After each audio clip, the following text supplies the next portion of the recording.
Professor Sheetal will then lead us in prayer.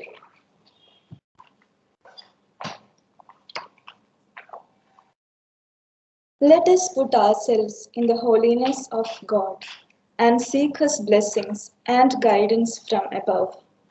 Lord God, we thank you that you promise to be with us always. Thank you that your presence is with us right now. We humbly ask you to shower your blessings on our eminent speakers for the day, for your greatest inspiration, so that they may share the most of their knowledge, heart and soul to their respective topics. We offer each and everyone connected online. We wish and pray that they have valuable takeaways from this e-conference. Fill them with the values and convictions that will help them out in their work and academic settings. Lord, we also offer our beloved principal, Dr. Sister Lilita Thomas, the management, Sisters of St. Joseph's of Tabs, faculty members, students, and all the committees in charge, that they may be able to fulfill their task responsibly. Your infinite blessings would mean the success of this e-conference. May your spirit guide us. Thank you, Lord. Amen.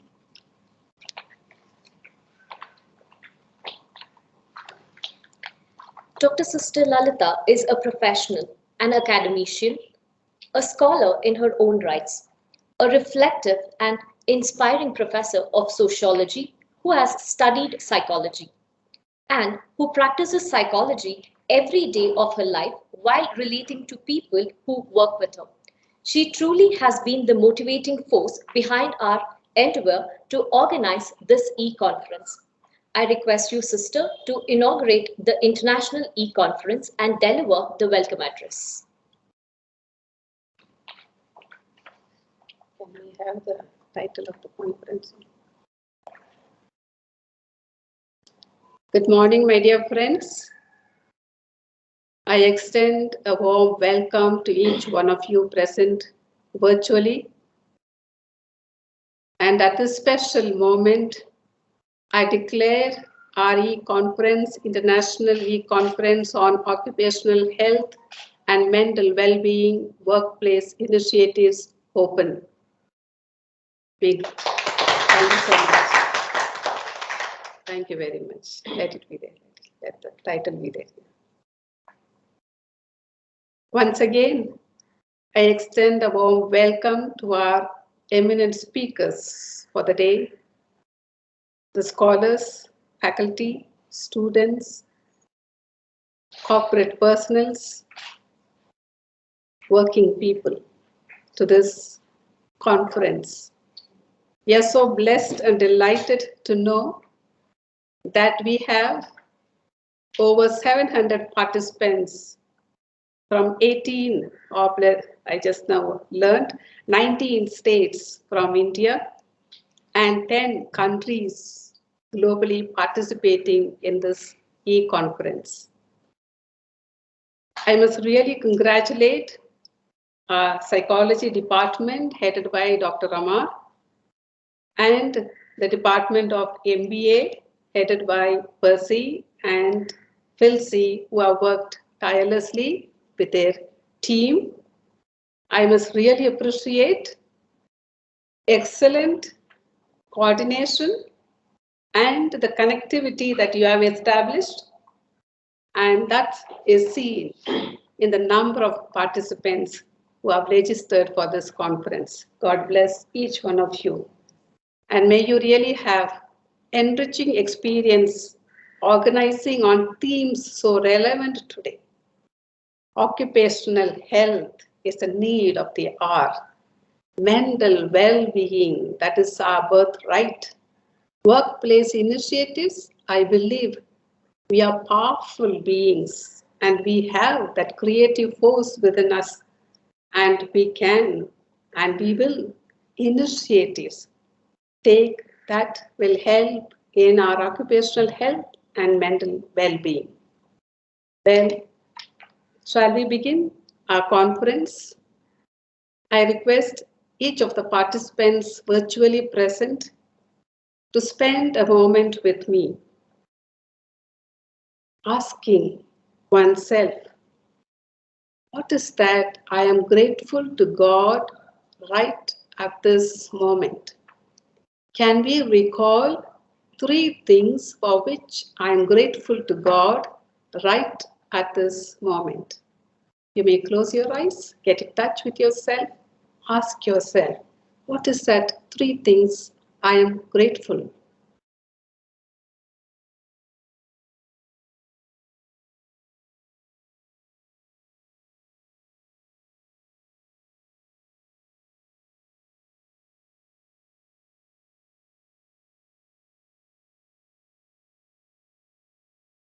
Thank you. I'm sure all of you have had a huge list for which we are grateful at this moment. We meet people everywhere. And there is one thing that I see so common to all of us, and that is a spring from which we do everything.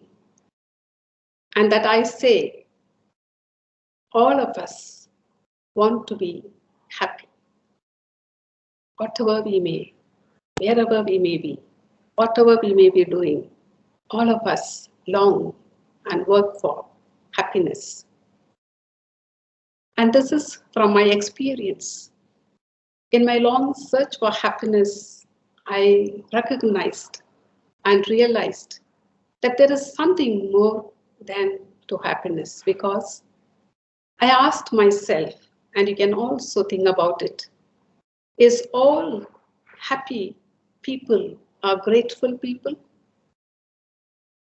And people who have everything, are they happy? And still, I have come across people who have gone through so many misfortunes in their life, and yet they radiate such a joy. They experience deep sense of happiness. And I keep asking myself, what is that makes that person happy? And in my life, I realized and recognized the secret to that is because it is not material well-being or anything else that makes you happy, though it is said, a popular psychologist said, happiness is inside job. And yet, I add to this, whether you are happy depends on, are you grateful? I find a very powerful link between being grateful and being happy, because not all happy people are grateful people, but all grateful people are happy people. Now, when I say grateful, it is not one-time experience, but I'm talking about being grateful, a life of being grateful. I stress here on being grateful. How will you be grateful for? What is that you are grateful for? And I say, we are grateful to things that we value so much, that comes to us so freely, of which we have not worked at all. It is just given to us. And we have no control, but it is simply there for us. And that is the moment. This moment is so powerful because it is something that's given to me without me working for it. I have not assured in this moment, but it has simply given to me. And so this moment is a gift and a greatest gift. And I see this moment brings in a gift within a gift. And that is, this moment gives me an opportunity to live this moment the way I want. And there I see my creativity in the way I respond to this opportunity around me in this moment. This requires that I need to stop to see what is this opportunity. And I need to look around, listen. And then this moment, this opportunity beckons me to act, to go forward. And that's what actually makes us different from each other. The way in which we respond to this opportunity within this moment. We look up at people and we admire them for what they have and how they have responded to this opportunity in a given moment. And so, this moment is here and true for me, but I'm not very sure about the next moment. You and me are privileged today during this pandemic time to be alive, to be active, to be breathing, to be present to this moment. What a greatest gift that we are to be grateful for. Something that is more value than anything else on this earth, this moment. And I see something magic happening when we become aware and become grateful. When we become grateful, I also experience we are not fearful. When we are not fearful, we are not violent. There's no need to be violent because I don't doubt anybody in my workplace, in my home, in my classroom. I don't misjudge or conclude because I'm not fearful. And so there is no need for violence. And when there is no violence, there is so much of peace. And peace brings more happiness. I also see something more to being grateful.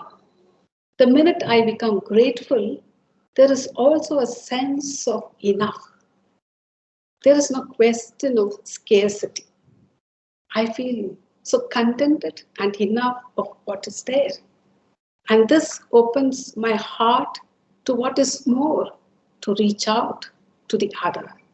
And it is said that what is more happy than be of help to the other. So my heart reaches out to the other in this moment, given this opportunity of doing what I choose to do. And imagine when all of us become grateful every moment of our life. And here again, I remember there are times we cry over missing opportunities. But I would say, yes, we missed a moment, an opportunity within the moment. But for us, the opportunity does not knock one at a time. It is not just once. It is every moment the opportunity is knocking at our door. So every moment is given to us. And it is an opportunity for us to act. Again, when I say being grateful, it doesn't mean that you have to be grateful for everything. Can we be grateful when there is violence, when there is war, when there is exploitation, when there is abuse, when we lose a loved one? No. I said being grateful is to be grateful for the moment. And the moment brings you an opportunity. And the opportunity gives you the freedom to act. And it is there that you stand up for yourself, for an opinion, for your conviction. Then you can voice out. And that is the power of the moment, and the gift within the moment is the opportunity that grooms and shapes me to what I am. So, my dear participants, I hope you will have excellent taking back of what happens at the virtual platform with the sharing of our resource persons on occupational health, mental well-being, workplace initiatives.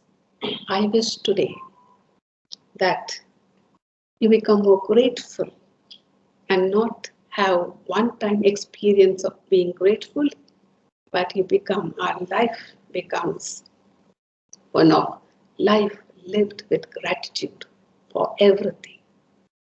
Let us not take things for granted, but let us look at the opportunity within that. Again, I would say, there are times for some of us, this moment has been so tough, so trying moments. And what we need to do is how we stand up, how we respond, we rise to that occasion. Suffering is there for us to learn to suffer. Difficulties, trying moments are there so that we learn to listen and we learn to understand, to forgive. So everything that happens around has a lesson to teach us. And let us utilize this moment in the way that you and me think befitting as powerful human beings. And let us enhance this wellness, this well-being wherever we live. For all of us want to be happy at home and happy in our workplace.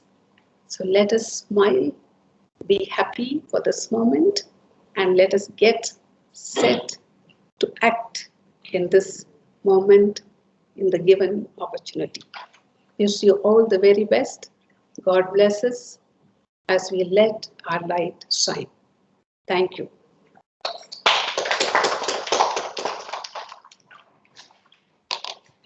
Thank you, dear sister, for your unwavering support and encouraging words. We are grateful for your blessings upon this conference. Manodisha is the annual newsletter that is released by the Department of Psychology, Jyotirniwas College Autonomous. Every edition has a broad theme related to concepts or issues relating to psychology and mental health.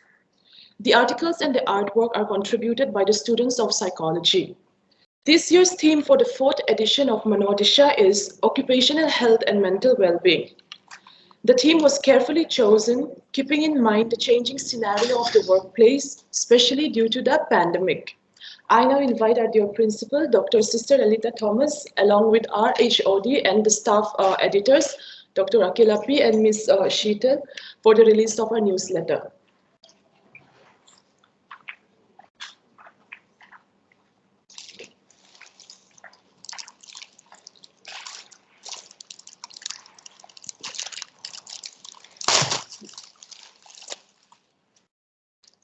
So congratulations to the department, the team of editors and student contributors, and to all of us in Jyotirniwas College. A proud moment of releasing a newsletter contributed by our student community. Thank you. Thank you.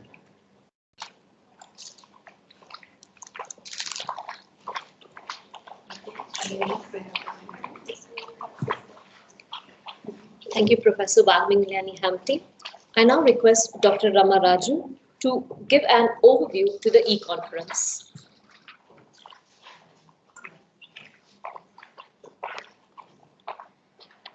Welcome to all our delegates near and far. As we in Bengaluru soak in the Indian monsoon and enjoy the lush green campus of Jyotirniwas College Autonomous, we miss your presence here. Yet the virtual platform has made it possible to come together in large numbers for interaction, to seek, share, and examine the reality and discuss approaches to promote employee well-being and resilience in a changing and demanding work environment. The theme of this international e-conference, Occupational Health and Mental Well-being, Workplace Initiatives, is currently being widely discussed as the unpredictable factors at work triggered by the constraints set by the pandemic continues to take its toll on the mental health of working professionals. We are delighted to host industry leaders and researchers today to discuss approaches and share content for anyone involved in leading well-being initiatives within their organization. We hope you will be able to get an insight to the practical approaches to organizational well-being in the session taken by Mr. Ranjit Rao, understand the implications of remote work, and ensuring digital well-being from different perspectives from our expert panelists, Mr. Jesse Campbell and Ms. Alice Brimicombe, and take away tested and tried stress interventions from Mrs. Sheetal Ghai.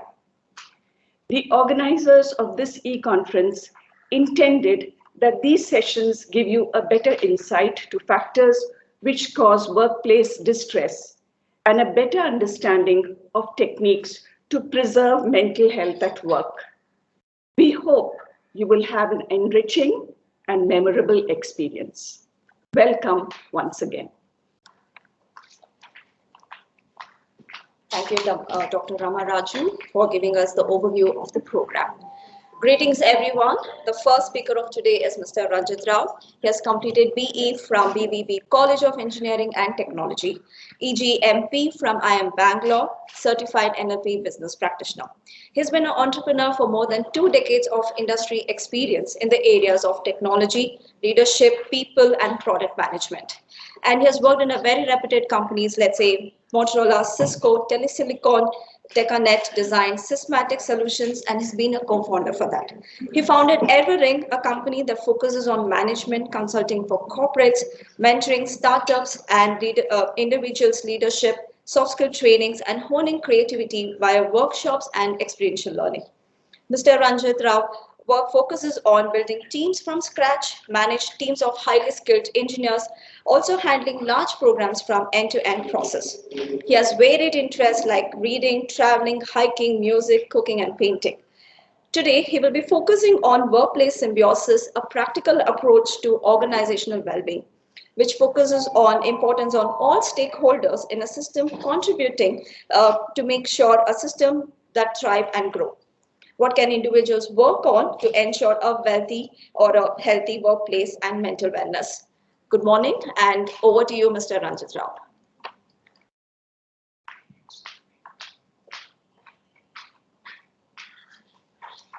Thank you, Dr. Akila. Good morning, everyone. In fact, good morning, good afternoon, and good evening, considering we have people from all over the globe. It's a pleasure to be here, and thank you, Jyotinivas College, for inviting me on this occasion, especially given the topic of occupational health and mental well-being. As a sister rightly pointed out, this is a relevant topic in today's scenario. This has always been relevant, and it's getting higher attention and is being noticed given the tough times of pandemic right now. And if you look at the last 1.5 years or so, the uncertainty that it has brought in, it's made all of us sit and think about what is happening and what are we supposed to be doing next. We did not anticipate anything like this to happen, right? So a lot of us are losing sleep over things that are not in our control. We also tend to have we also tend to be influenced by other people's opinions, what they think about us, what they see in us, what they're saying and what they're doing. There are a lot of comparisons drawn, and all of this is impacting us. Now, the bigger umbrella of occupational health and mental well-being, we know there are different factors that impact the mental well-being of the overall ecosystem. It can be stress, it can be work pressure, it can be long working hours, it can be liabilities in terms of emotion or finance or anything. It can be multiple factors, and we know that we get stressed out, and usually these are because of external entities is what I think. And there are a lot of things that we can do that is in our control, which can kind of lessen this burden, if not totally fix it as well. So given the bigger topic, the larger topic, what I want to focus on today is something that I call workplace symbiosis. And the reason I call this is because I strongly believe that for an ecosystem to thrive and flourish, everyone has to contribute. Every stakeholder as a part of the system has to contribute. So what I would like to cover is, in the next 30 minutes or so, I want to talk about the simple methods that you can use, more so in the workplace, but also in your personal lives, that you can work on and how you can work on your mental well-being based on that. So I'll have a perspective based on you being employees, as well as employers or organizations or leaders. And given the eclectic audience we have today, I'm hoping to kind of strike a chord with every one of you, whether you're students, academicians, industry people, or organization leaders as well. So let me bring up my slides.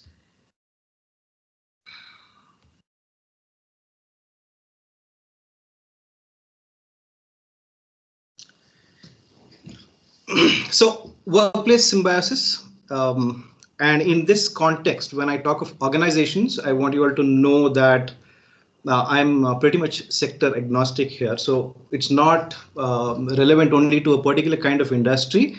What I'm going to be talking about is going to be generic across sectors, across domains and technologies. So it holds good for all of you. The first topic that I want to talk about is organizational goal alignment. Now, for our mental well-being and our occupational health, one of the first important things is that the company that you work for, you're happy with the organization that you work for, right? You have to be looking forward to doing something in this organization, and if that itself is missing, the whole foundation is shaken. So I want to emphasize on the fact that when you as an employee join a company, understand what your organization stands for. An organization has its vision, its mission, and its business goals. So there is a culture to the company, there's a DNA to the company, and each organization is wired very differently. So when you're getting in there, when you're joining a company, you have a reason to join a company. It can be anything. It can be because of the kind of technology they work on. It can be the products. It can be money. It can be the brand value of the company. Whatever you choose, it's important that you understand that once you have made that choice, you ensure that you align yourself to the company's culture and its goals. This expectation once set, then the tendency for us to compare ourselves with our friends or somebody else in different companies. Now you can kind of not have an influence and brood over this part of it, right? What do we do? What do we tend to do over time is we spend a lot of time talking to others, and what they say about their company matters to us. What works for them? What are the perks that they are getting in their companies? This matters to us, and we spend too much of time breaking our heads about these kind of things. So understand what your company is all about, understand the business goals, and then align your career goals to the organizational goals. This sets your expectation right. This is being very objective and not letting external entities influence your thought process. Okay, the minute you start comparing yourself to somebody else, now you're taking the whole thing down the drain. It's like this. Now you want to plan a vacation to Goa.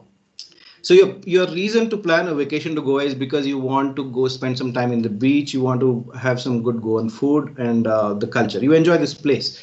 But what comes along with that is also the weather probably, right? So something that you probably do not like. But what's your priority here? You want to go have a good time at the beach. Now, the weather will be hot, humid, you're going to have sunburns, all this is okay. So when we're planning a vacation, we don't worry about these things, right? We go, we have a good time, and we come back and we tell our friends, yeah, we had a great time. Yeah, the weather was really bad. Whatever be the case, but our priority is met, and we're not going to brood about these smaller things. So in the same fashion, when you're in a company, you should understand what is the bigger priority that you have in it. Align yourself to that and do not compare. Now, just because somebody else went on a vacation to a hill station or a Kashmir kind of a place and they come back and tell you, we had lovely snow-filled mountains, the view was amazing, the weather was amazing. Now, you can't complain saying, oh man, you are lucky. I wish there was snow in Goa. It's not a choice, right? So if you wanted that, then you are in the wrong company. You made wrong choices. So first and foremost, be happy with your company, which means set your expectations right. Once your expectation with your company's goals is right, and you have aligned your career goals with that, with your organizational goals, most of your problem is solved. Now, as an employer, or as an organization, or as a leader in the organization, one of the things that is important is that you educate your employees about what your business goals are. So I remember when I switch companies, there are induction programs in the companies, right? When you join, and they actually talk about what the company does, what are their products, what are the revenue formats, what do they do, and what is the culture. This is very important, and it happens during induction, and largely a lot of companies ensure that in different possible ways they tell you about what they do. But if you're missing out on that, I urge employers to bring this time and again to people and to their employees. And see, as an employer, the biggest asset to you is your people. So as long as they understand what you do and it helps them to they get a sense of direction. If that is missing, then a lot of things goes haywire, right? So ensure you educate your employees, you align your own decisions, your business decisions and your people decisions have to be based on organization's goals.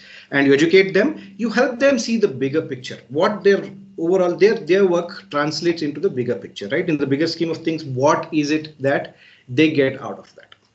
This should be your first step in what your mental well-being would be. What, why, how? So this is one of my favorites. You can apply this both professionally as well as personally, but I'll tell you how this works. So now that you are comfortable in your journey with this company, the next thing is typically what creates a problem is in our day-to-day job, in our day-to-day roles, we are if you're doing the same thing for a long time, or if we are looking at comparisons with others, or when it comes to promo cycles or your goal setting or your one-on-one with your managers, you tend to bring out what is relevant to you, and you tend to make a comparison about why you are supposed to get this and why not somebody else, right? These are all proper stress factors. Okay, you are inducing the stress in yourself when you make relative comparisons and you're not assessing yourself well. How can we do this? What, why, how is a simple thing that I found to be really effective if you've used it in the right way. So how do you do this? So first thing, as an employee or even in your personal life, you can use this. So write down what do you do, break down all your tasks, and each of them you write down as a what. What is basically your job role, your function, and what do you do? Once you're clear about what your role entails you to do, then write down the why part of it. Why do I do what I'm doing? This takes you back to my previous slide about your goal alignment. So if you set your goals, why am I doing what am I doing? Gives you a sense of purpose, gives you a sense of direction, and you know what you're doing every day, and you're not confused. You're not like a lost person in the organization. And the third part, you have to go sequentially. Okay, you do your what, you do your why, and then you come to how. How is basically your differentiator. How do I do what I do? What is my skill? What is this one factor in me that is differentiating me from other people? Or what is it that I'm doing? What is it that extra bit that I'm putting in which is making me perform better? Am I being more efficient? Am I being creative? Am I thinking outside the box? So do take an example of movie stars, movie actors, right? There are a lot of actors, and most of them survive through the whole movie making, and they're working for a long time. They're acting in a lot of movies for a long time. They might be average, and but there are some of them who really stand out, right? They have their skin in the game. They're amazing when they do certain roles, and we love to talk about these people, and we say this lady was amazing in this movie. She gave it all. Or we'll say this guy did a fantastic job, and we discuss these things. So these people stand out. Why do these people stand out compared to the rest of them? Now that is the how part, and this is what you have to figure out in your day-to-day job roles, right? How do I do something differently? Am I looking at my job role holistically? Am I waiting for instructions all the time? Can I start making my own smaller decisions? Am I being empowered to do that? Am I missing out on a skill? Is it a time for me to upskill myself and do something? Am I getting creative? So this is up to you all to figure out and fix this if there is a need be. If your what, why, and how are clear, you're largely bringing down your comparison with somebody else about how good you are, and the focus is on your own self. So it's important to be objective and look at have a pragmatic approach to this when you're doing this. As an employer, what can you do? As an employer, it's again important that, so while you've aligned the business goals and you've educated them about it, when as a leader in a company, when you come and you talk to your employees, if it's your goal setting, it's your performance appraisal, or it's your one-on-ones, ensure you bring up this format. I know all of you, most of you would largely be doing this, but probably break it down into the what, why, how format and see how well this works for you. Break it down in the same way that I spoke about for an employee. Figure out what your employees are doing. Are their skills matching their job? Why are they doing? Are they clear about their roles? Are they clear about the impact that they generate by doing what they're doing? How does it translate to either tangible or non-tangible? How does it translate into bigger scheme of things? Explain this to them and tell them where their contribution matters. Okay, and how, again, the how part, if you find gaps in the way people are working, be objective. This is not personal. There's nothing personal about this. So be objective about the tasks that they do, about the skills that they have. Teach them about a need for an upskilling, what training programs you have. Do they need a mentor to go ahead? These are the things that you can help out in doing this. So break down your tasks, analyze them with a what, why, and how in the same sequence. The more clarity you have better focus. Okay, and your uncertainties are less, your negativity is less. You're bringing down a lot of negativity, and your mental well-being is kind of taken care again in your own hands. Have to versus want to. Another thing that I'd like to do. So if you look at our routines, there are things that we have to do and there are things that we want to do. Now you might use different words for this. You can change have and want to. I need to do this. I love to do this. I hate doing this. I'm forced to do this. Whatever else, whatever words you want to use there. But the broader topics, you can actually put them down under have to and want to. So what do these do? So if you look at what stresses out most of the time are things that you have to do, which means you're forced to do these things whether you like it or not. They are important or they're urgent, and you have to do it in a day. So consider your routine. How much of have tos are there and how many want tos are there in them? This is going to define how much of stress you're building up over time. Okay. If I have to, I'll give you an example of have tos, right? I have to attend this meeting today. I have to study for my exam. I have to clean the house. I have to drop my son to school. I have to cook. Okay. Now, maybe you don't enjoy doing this, but you do not have a choice. You really have to do these things, which means that is why you commonly hear either yourselves or your friends saying, I need a break. I need a break. I'm done. I need some time off. I need a vacation. I need something. Why does this happen? Because you've built stress over time because of things that you're supposed to do. And you probably are not enjoying everything of what you're supposed to do, which means there is a need of want tos in your life. And if that want to is missing, then you have a problem. If your want to is absent, then you get stressed. Okay. So make a note of all the have tos and want tos in your life. Write them down. Every task, and be again objective about it. Don't write about people. It's not about I want to beat this person. I want to get back at this person. It's not that. You have to write down about your tasks and say what are your have tos in your life and what are your want tos. It should be on a routine. It need not be day to day. Sometimes want tos can be motivating enough even if you have a weekly want to, or in a bigger picture, like I want to learn a new skill, I want to make money, I want to go up the ladder. Whatever your want tos are, these are your driving factors, and if these are missing, your have tos are going to burn you out. Okay, get a good balance. There are ways to move your have tos into want tos. You can make your life interesting. Figure that out. But the first part is to actually write down your have tos and write down your want tos. Take your time. This comes with practice, and it's not going to be like you have it all figured out. Sometimes you're confused which bucket it belongs to. It's okay. Hang in there, live with that, and over time you will understand how to bracket them. Do this exercise and figure out what you want to do and what you have to do, and have a good balance of it. When I say balance, I'm not talking 50-50. Usually your have tos will be loaded, will be heavier than your want tos, and that's okay. Each person has a different way of looking at things. Some people, even one single want to is sufficient to drive them longer distances. But if that's not sufficient enough, then bring in a little few more want tos, make time for them and figure them out. Okay, and do it with a calm mind. Don't do it when you had a tiff with your boss and you had a fight with your spouse or something. After that, if you're going to sit and say, if your epiphany happens at that time and you remember, oh, Ranjit had said this, let's try have tos and want tos now, that is going to be vengeful. Okay, you're going to only make a list of, I have to get even with my boss, or you're going to say, I want to quit. You're going to be a mess. Figure out a time where you're really calm and you're clear, you're logical about what you're doing. That is when you try doing these things. This is going to give you a lot more clarity. So if you look at it, you're happy with the kind of company you're working for, you understand what the company does, you're aligning yourself, you know your what, why, how about each thing that you're doing.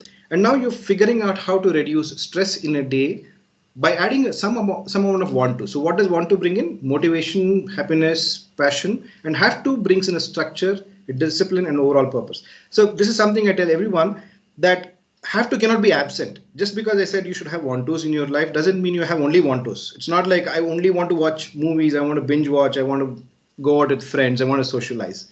That's not going to work. Have tos are very important because they bring in a sense of discipline and structure, and a good combination of both of this can again reduce the amount of burnout and stress in your lives. Excuse me. Growth mindset. So before I get into this, I want to tell you all a story, and we'll come to this based on the story. So there was a priest in a temple in a village, a very simple person, very dedicated and devoted to what he does, offering his services to the God, to the deity, and living a very simple life.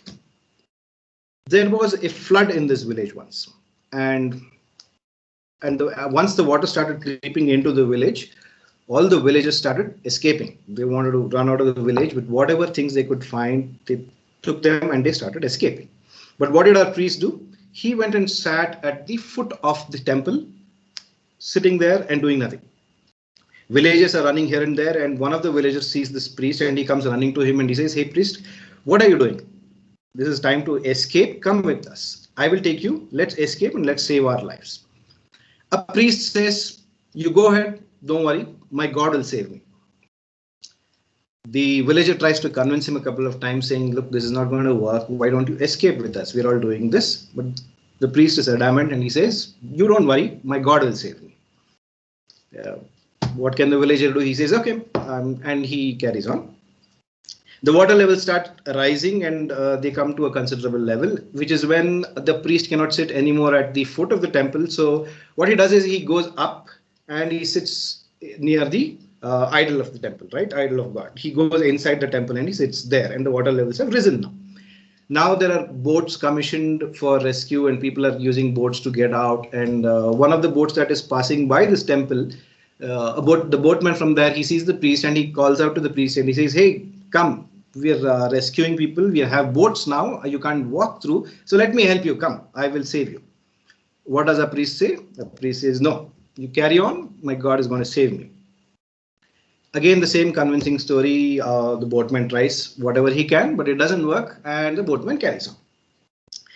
The water levels are so high now that the village is pretty much submerged, and our priest has climbed all the way up on the tower, on the gopura of the temple, and he's sitting right there, hanging on to his dear life. And he's shivering and he's still there. Okay. And now the rescue operations are on a larger scale, and then you have choppers and helicopters all over. So one of these choppers sees this man hanging there, and he comes close and he drops a ladder, and he tells the priest, "Why don't you come? I can save you. Catch hold of the ladder and come on." The priest says, "No, you carry on. My God is going to save me." Again, whatever the chopper guy tries doesn't work, and so he goes off. Eventually, what happens? Eventually, the priest dies. Obviously, he drowns and he dies. When he dies, and then he meets God, and he asks God, "I have been such a nice person. I have offered all my services to you. I have been very honest with my work, and I believed so much in you. Why didn't you save me?" So God says, "I tried. I did. I came as a villager first, and I tried to help you. Then I came in the boat. I came as a boatman. I got a boat, and I came and I tried to help you. And again, I came in a chopper, and I tried to help you. But you did not see me." So what does the story tell us? If you look at the moral of the story, right? There was nothing wrong with the belief that the priest had. Every person has their own beliefs, right? The belief was fine. Where was the problem? The problem was with his perception of how God is going to come and save him, right? He had a fixed a fixed method of looking at how God is going to come and save him. He had a fixed notion about what God is going to do to him, and that's where he lost his life. Now, on hindsight, it might look like the priest was foolish, right? But what is funny is that this is exactly what all of us do day to day. We have our fixed notions. We have the fixed ideas about. We define success means this. We define growth is this. We define lifestyle means this, right? And largely, all of this comes from what we see around, and we are influenced by what other people are doing. So this is where the problem is. So we have a fixed mindset, we fixate on these things, and we expect things to happen in a certain way. If it does not happen in that way, then it gets toxic. We start building negativity within us. We start finding reasons to blame things, situations, and people around us rather than looking at our own selves. And that is the reason why we have to change our mindset to a growth mindset. A lot of things can actually get resolved if you are a good listener. Be a good listener. Don't be in a hurry to react or respond. Emotional reactions are one of the first things in our list, right? First of all, there is no dearth to opinions nowadays. We have an opinion about everything, and we tend to freely use it, very loosely use it as well. So learn to listen more, learn to be a good listener, look at opportunities that we think of in terms of growth and promotions may not come in the same way. Something else might be beckoning you, and you're probably missing out because you're fixated on something that you think is the right thing. Do you need to upskill? Do you need to grow? Look at those things. Be open to perspectives. We are stuck with our own sob stories. We believe our story is the right story. You know, the hunter is always glorified until the lion can speak, right? So we always live with our stories and we think that is the right thing. Be open to other people's perspective. You do not have to agree with them. You can agree to disagree, but listen in. There are different perspectives. There are different methods to do something. You do not agree, you're fine, but you have to be open that other people can have other ways of looking at things. This one thing can change a lot of things about the way you look at life and your situation around. If you're putting all of these pieces together from the place where I started, you will see that it's giving you a holistic picture. You're getting to know what you do, and you're also open to what next. When uncertainty strikes, which is what happened to us in pandemic, we are lost. We don't know what to do, and we are influenced by what people are saying around, and we fix ourselves with what is the right thing or what is the wrong thing to do. Be a little more open. Spend time on learning. So if you are not already one of those who likes to learn, I would say make this a habit. Set aside some time for learning, and learning can come in any format. It can be books, it can be mentors, videos, articles, peers, whatever be your method of learning, but set aside a time until you get used to it, until it becomes a muscle memory and it comes naturally to you. And one of the biggest things is when you're learning, don't have an opinion, relax. Be open to just learning and don't say, oh, I already know this is not the way it is done, this is how it's supposed to be. Cut that out, learn, listen, make it a habit, make it a part of your wiring. Okay.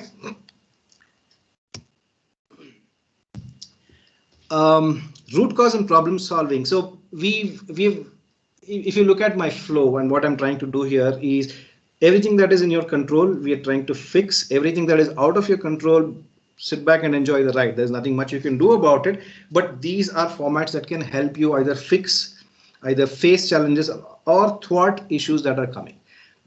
While we did objectively look at what are the things that we can do, there are certain things that go a little beyond us, right?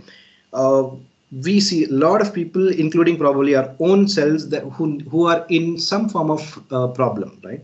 We have issues, we are dealing with emotional issues, there is stress, there's frustration, and things like anxiety, depression, whatever else, right? But other than that, there are also issues about midlife crisis, or you've hit a dead end with your career. You don't know what next. You've been doing this for a really long time. What should be your growth? You're lost, right? So whatever be the issue, it can be an emotional problem, it can be a challenge, you're going through something, or even if you're not going through something, you're probably looking at what next, right? Whatever be the issue, usually everyone needs help. Everyone needs help. You cannot escape this, and you need help in different ways. Only the format changes. So don't be a know-it-all kind of a person. Seek help. Seek professional help. When you need it, call it out. That's the most important thing. A lot of people brush it under the carpet saying this is no big deal, it's a phase. It can be. If it is acute, you look at the situation. If it's acute, it is a one-time stress, then you're okay with it. But look at what's happening. Is it prolonging? Is it getting chronic? If it is, then it is really high time that you really seek help. Seek professional help. And if you're a part of an organization, remember that organizations are heavily invested on teams to help you for this, right? There are human resources team, there are learning and development teams, and they can address your concern. It can be, so you can get help in terms of counseling, or it can be in terms of your growth patterns, which means you need a mentor to guide you, or you need a mentor or a coach. Figure that out. Talk to your employees. The central block that I'm showing here is about you communicating with your employers and your HR and L&D teams, whichever way the communication is supposed to work. Talk to them and root cause it. Don't sit on the periphery. Don't sit on the surface. Get to the bottom of what is bothering you and let them help you. The organizations are there. They are there to help you help yourself. Okay. Figure out what the root cause is and then work on it. Get out of the problem. Fix the situation. Now, in the last block, I want to highlight a little bit from the employer side as well. Usually organizations are well trained to do this. You have professionals to do this, but to some extent, I want to be a little explicit about bringing this up. Basically, in some cases, I've seen that you have a one shoe that fits all, and sometimes it doesn't work. So I would emphasize on fix the cause and not the symptom. Don't fix the symptom.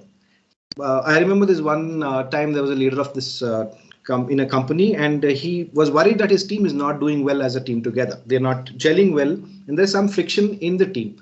So after some amount of discussion and thought, the team decided that they're going to go on a outbound, one day outbound, right? Like a team building exercise where some coordinator and trainer is going to teach you the importance of working as a team. You'll have some Gyan sessions and you'll have some eureka moments about, wow, we have to be a part of a team, and that's what works for you. All good. A couple of days is all looking hunky-dory. Everybody's happy. But at the end of it, if there was an issue that you did not really root cause, if it was just a symptom that you were trying to fix, then it is going to surface back. So I urge employers to really spend time, talk to individual employees if need be, talk to them as a team, figure out what is the problem. It can be a communication issue. It can be people dealing with their personal lives. There are issues in their personal life that is, spilling over into their work. It can be anything. So unless you've root caused it, you cannot really fix the problem. You will be fixing symptoms and it looks nice for a while. That's not what's going to help. Spend enough time either as a leader or as the human resource and L&D teams. You need to analyze, find the root cause. There may be multiple methods of fixing this. Choose what works best for your own selves. Okay. I want to kind of bring this all down in a nutshell, and I know we have a lot of students as well in the audience. If you are a psychology student and you're looking at moving into organizational behavior, then the crux of it is the previous slide. It is pivotal for you to understand what is a company's culture and what is it that you need to fix in the purview of that culture. Okay, so from company to company, the DNA changes, and what you need to handle will be very different. Aspiring individuals, students, everything that I said still holds good and relevant. If you're looking at joining companies, your organizational goals are important. So read up about the company, understand what they do and how they do. What is the structure? Does it suit you? This is what you want to be doing over long term. Do your what, why, how. Even if you do not have them ready as of now, and if you're looking at a career, it can be futuristic. Write down what do you want to be doing? Why do we want to be doing what you want to be doing? How do you want to do? Have tos, want tos, growth mindset. It's all relevant to everyone here, so that things that are in your control can be addressed. So if you look at this table, I am giving a comparison of individuals and organizations, and I'm just putting them in a nutshell so that you can remember. Organizational goal alignments: understand and align if you're an individual, educate and empower if you're an organization. What, why, and how, break them down into tasks, find answers. If you do not have answers to everything, that's okay. It's okay to not have answers for everything. It will come over time. So give it some time, talk to the right people, get your answers, fix it, but don't leave it open. When you leave it open is when you're adding to stress and burnout. Okay, provide a dashboard of opportunities available. So this is if you are an employer, if you're an organization, show your employees what all is available to them that they can do. Address these points in your one-on-ones with them. Have to and want to create your balance, create your own balance. Everybody has a different way of looking at it. Create your own balance of what are your number of have tos and number of want tos. See if you can convert some of the have tos into want tos. And if you're an organization, provide sufficient recreation. Lot of companies do this. I'm just putting it out here that you have room for innovation, you have creativity, you have a lot of extracurricular activities. All of these as a package can help balance out the have tos and want tos of your life.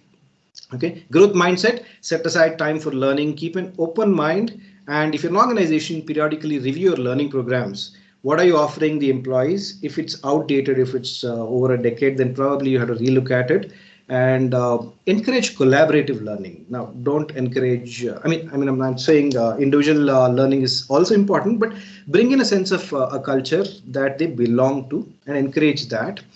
Root cause and problem solving. One of the things most importantly that you can see is seek help, seek professional help. This is something that's missing and so evident in the last 1.5 years of pandemic. If you really need help, talk, bring it out, go to the root cause. If you're stuck, don't be ashamed. Seek a mentor or a counselor.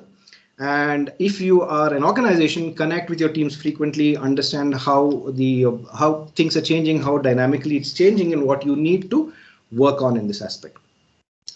So I'm hoping that all of you had something to take away out of this, and I believe strongly that there are things out of our control like the pandemic, but if you want to fix something, your mental well-being and your occupational health is also largely in your own hands, which means these are the ones, if you look at objectively, these are things in your control, and if you keep visiting them often, you can kind of bring down a lot of unnecessary negativity and stress and frustration in your lives.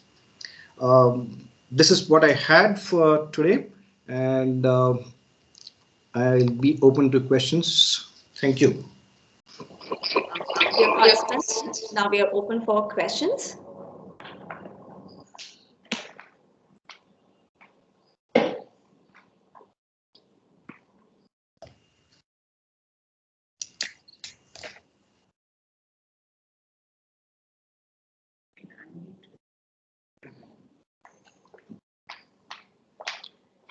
Dear participants, you can actually unmute and you can post the questions or you can ask the questions.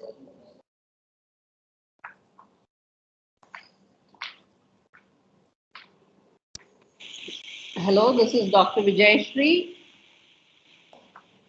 Hello, doctor.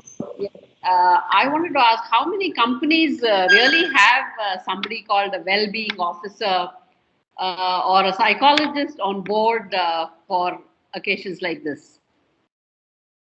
A lot of companies. I see the companies that I have known, all of them have. They may not call them a well-being officer. The designations might change, but there are professionals in most of the companies today. And in fact, that is one of the primary things that they look at when a company is being formed and you have a sizable number of employees. That is definitely taken care of. So I know the what is taken care of. The why and how is always the question. And do companies also run these programs, like you said, recreation and other kind of opportunities for relaxation in the companies? Yes, they do. Yes, they do. So, so good you brought this up, doctor. So the part of it that I put in the organizational part, none of them is something that's not happening. What I meant when I put it out there is that all of this is definitely happening in most of the companies. One of the things is for employees to leverage this. The programs are all out there. There are a lot of training programs. The only thing I wanted to emphasize for companies is to actually get into a little bit of a micro detail and keep updating their programs that they have. Thank you.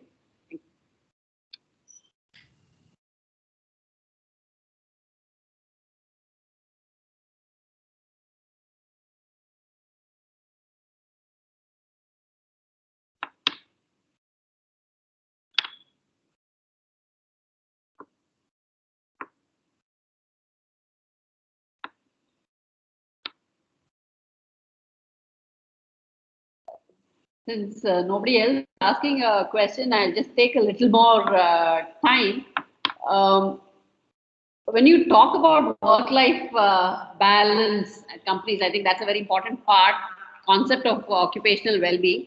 Today's pandemic, everybody's working from home, but I realize that people are working 15 hours, 16 hours at a stretch, and there's a lot of ill health going on in this pandemic. So what do you think is the solution? Why are companies pushing them so hard is my question. So, see, this is what I mentioned in the beginning. When you join a company, so you have a choice of the kind of companies that you want to work for.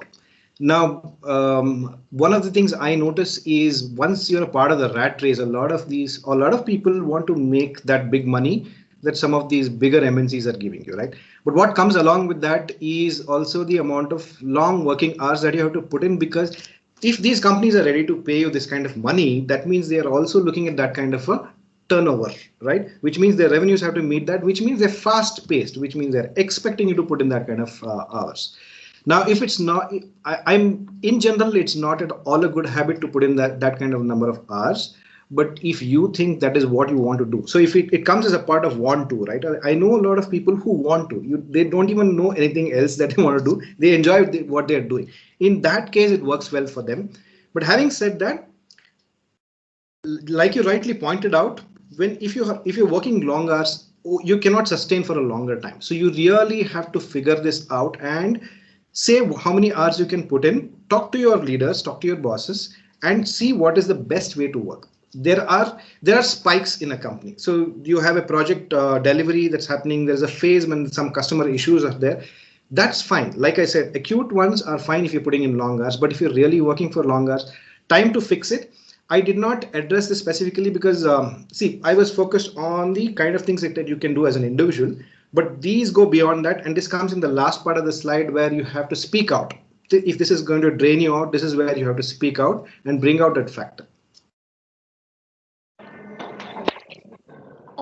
Pallavi Sonal has a question. Could you please unmute yourself and ask the question? Repeat her name. Pallavi Sonal.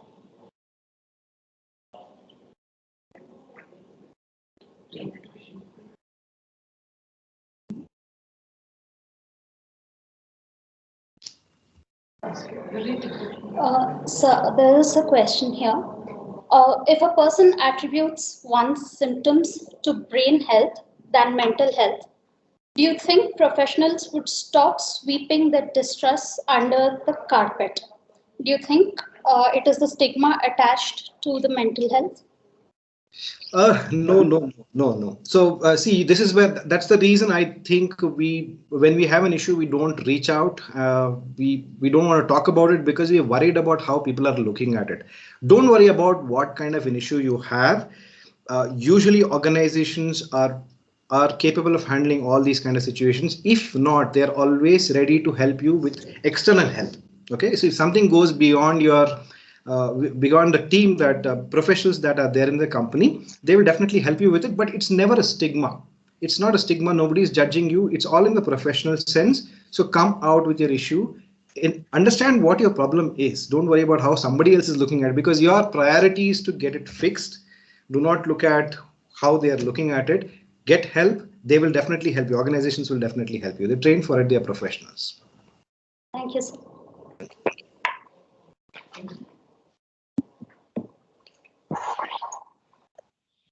Hello, sir. Hello. My question is like, hello, is it audible? Yeah, I can. In an organization, is the employees, especially for introvert employees, who has problem, but they doesn't come up with their, they don't come up with their leaders or managers. So due to shyness, or uncomfortable, but still they feel that there is a problem. But how do you identify? How do you rectify? So how do you counsel them? Okay. See, first of all, you bracketing your somebody as an introvert. I'm hoping that somebody else has done that for yourselves, and you are not personally deciding that you're an introvert. And introvert not necessarily means that you're not coming out and talking about your problem.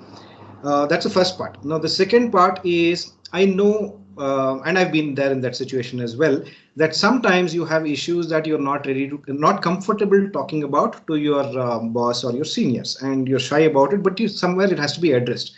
Now, Yes. be mindful of the fact that companies have different forums within the company, so it's not necessarily up your own hierarchy or your own ladder that you have to talk. There are horizontals that address this. Okay, it can be, so the beauty of this is a lot of companies, you can talk to them over emails and chats itself if you're not comfortable, and you can talk to them separately as well. These are the other teams that I'm talking about, like the human resource team and the L&D teams. You can reach out directly to them, which is more tangential. It's not a part of your vertical. Go and talk to them directly about it, and see if you can fix it. Now, if your concern is something that if I bring this up, is my work in jeopardy? So in that case, you can always reach out to professionals outside of your work environment. There are professionals who can help you in counseling or mentoring, which by and large, they don't even know what your company does. So they're not going to talk about it to anybody in your company, and you can still get your answers from them. Yeah, got it. It is from like individual perspective, just your advising. So how about like organization perspective? So how do an organization can identify those in between the teams? Yeah. So how, if I get your question right, you're asking how does an organization identify if somebody is not able to speak up, if they're having an issue and they're not able to articulate it well, right? Now, this onus is typically on the leaders, and usually an individual's behavior as a part of the team and in their work, and when they're actually having their one-on-ones, most of it should actually bring out this for a leader, and they should sense that something is not right, something is not as it's supposed to be, and they're supposed to talk to their employees and help them if need be. And if they're not able to open it up, this is where they channel them to the right people and say, go have a talk with these people. How do you do it? Leaders are supposed to be equipped to understand what is going wrong at most of the times. Okay, got it. Thank you so much, sir. You're welcome. So there is one question here. So sometimes what happens is there are people who have issues with their parents or siblings or people around them, and they're not able to express it. They're not able to express it. So how would you tell them that their behavior is disturbing or causing a disturbance to them, to us? Yeah. Okay. So this is more on a personal front, and I know these are the kind of things that you sweep into your work and causes stress as well. So it's a very good question. And again, your answer is about seeking help. Now, how do you seek help? If you're saying, so let's take an example that if you're having a problem with your sibling, then you can reach out to your parents, right? It's not like you're not going to talk to anybody in the house. I'm hoping that you're at least open and comfortable talking to somebody in the house. Reach out and say you have an issue and talk to them about it. My personal favorite is that if you have an issue with somebody, you talk to them directly about it. Be objective about the situation. Don't get personal. Don't talk about you and me types. Talk about the situation that bothers you, and you can fix it. But I know that's easier said, and some of us are non-confrontational, and we can't do it directly. So reach out to the people who you are most comfortable with and who are willing to help you. If it's not anybody in your family, then you have a friend circle. If you're a part of an organization, reach out to a mentor, reach out to a counselor. If you're part of a college, an academic institution, reach out to your professors, but reach out to somebody who you can talk to. And while you're doing this, again, this is fixing the symptom and not the cause. I would suggest work on yourselves. If there are issues, be a little more confrontational about it. Don't be rude, but be open to talking about something to whoever is the reason for your disturbance. And this does not mean break ties. Ensure that you talk to them and fix this. Don't do a blame game, and try fixing this. Over a longer period of time, this will work better for you than actually being non-confrontational.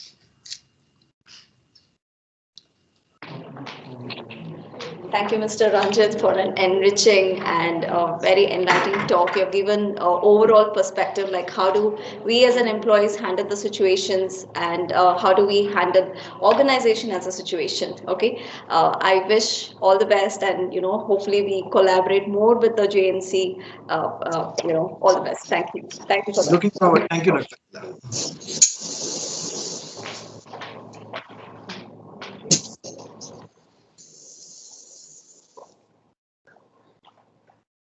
Good morning, everyone. Welcome, dear participants, to the second session of the International E-Conference, Occupational Health and Mental Well-Being Workplace Initiatives. We are privileged to have eminent panel members, Mr. Jesse Campbell from US and Ms. Alice Brimicombe from Australia. Let me welcome the panel members and the expert moderator to the panel discussion on remote work and digital well-being. Let me introduce the expert moderator for the day, Mr. Dinesh. Mr. Dinesh is a criminologist and a GSI professional with expertise in multiple domains. A professional with both national and international experience in retail security management, corporate security management, security audit, innovation management, asset protection, transition management, emergency response, incident management, forensic mapping, and risk management. Dinesh is an All India Gold Medalist in Crime Research, winner of DRI International Awards for Excellence 2021, winner of OSAC Distinguished Achievement Award 2020, and winner of the Indian Achievers Award 2021. He is a preferred speaker and moderator in many events and webinars. Over to Mr. Dinesh.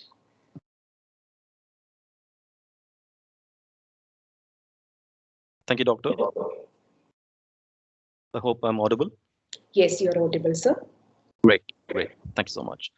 So let me start by thanking the college management for giving us the opportunity. I think it's indeed a great event that is the need of the hour.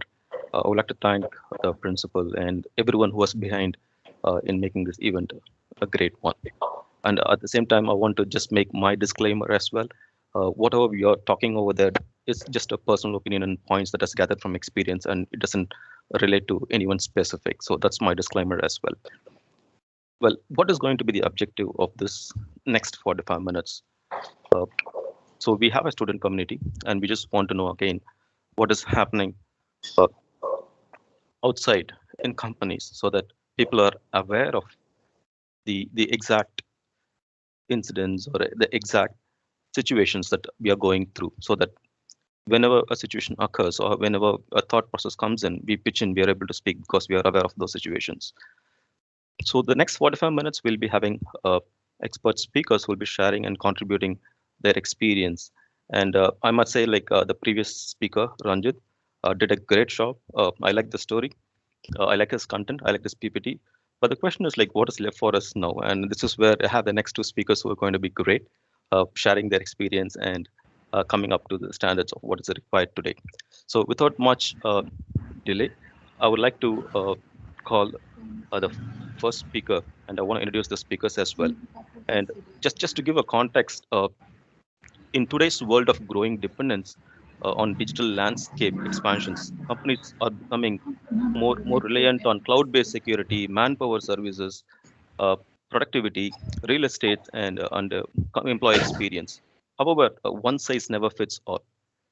So organizations need to look at a variety of options of what makes their investment a successful one. How can they get the return on investment? So, and again, COVID has played the evolution for a remote monitoring, and how are employees going to respond for this? So these are certain things that which we will be addressing in the next 45 minutes. And I would request the management to play the video for the first speaker, Alice.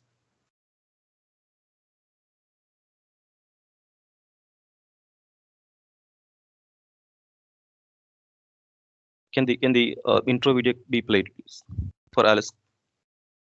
Yes, sir. Yes, sir.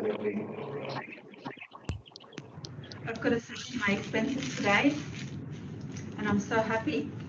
You want to know why? I've got the Ride You app. all these receipts that I would normally sort and go through, I don't need them anymore. The Raidu app has OCR technology. It'll take a photo of my receipt and it'll scan the date, the amount, the merchant and the currency, and it's even going to help me with coding. I'm not going to need those anymore. And of course, when it comes to my Excel spreadsheets, all that matching and sorting, I don't need those either. I've saved myself 1 hour of manual, non-value add, time-consuming tasks. Take a look at Raidu and see what it can do for you. Thank you.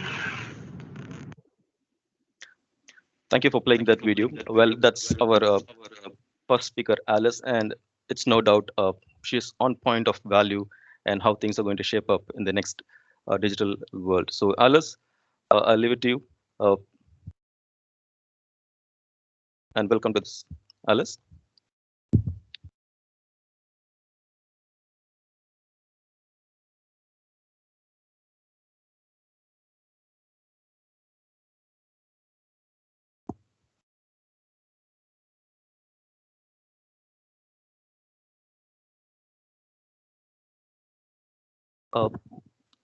Alice, sorry, we can't hear you. Are you on mute?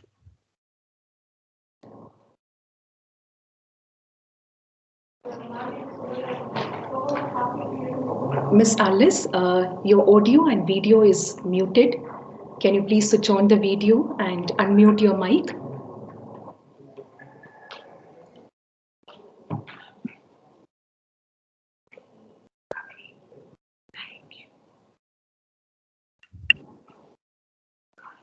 Well, in the meantime, well, Alice gets ready. I just want to thank her and Jesse as well, because they're joining from the other location. And I think it's almost like midnight for Jesse. It's almost like 1 a.m. And for Alice, it's again a later part in the evening. So the two having a session on a Friday and joining up on time. Thank you so much.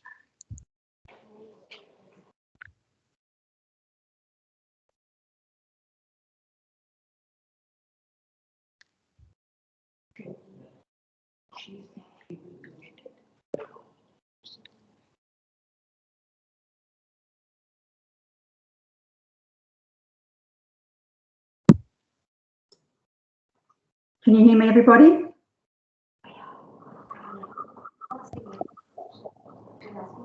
Yes, Alice, we can hear you. You can hear me? Perfect, thank you. Just let me know, Dinesh, can you see my my screen there?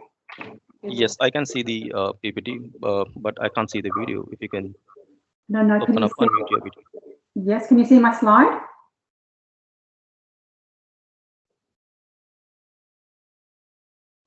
Alice, can you unmute and can you come up on video? I think your video is muted. No, it's not showing.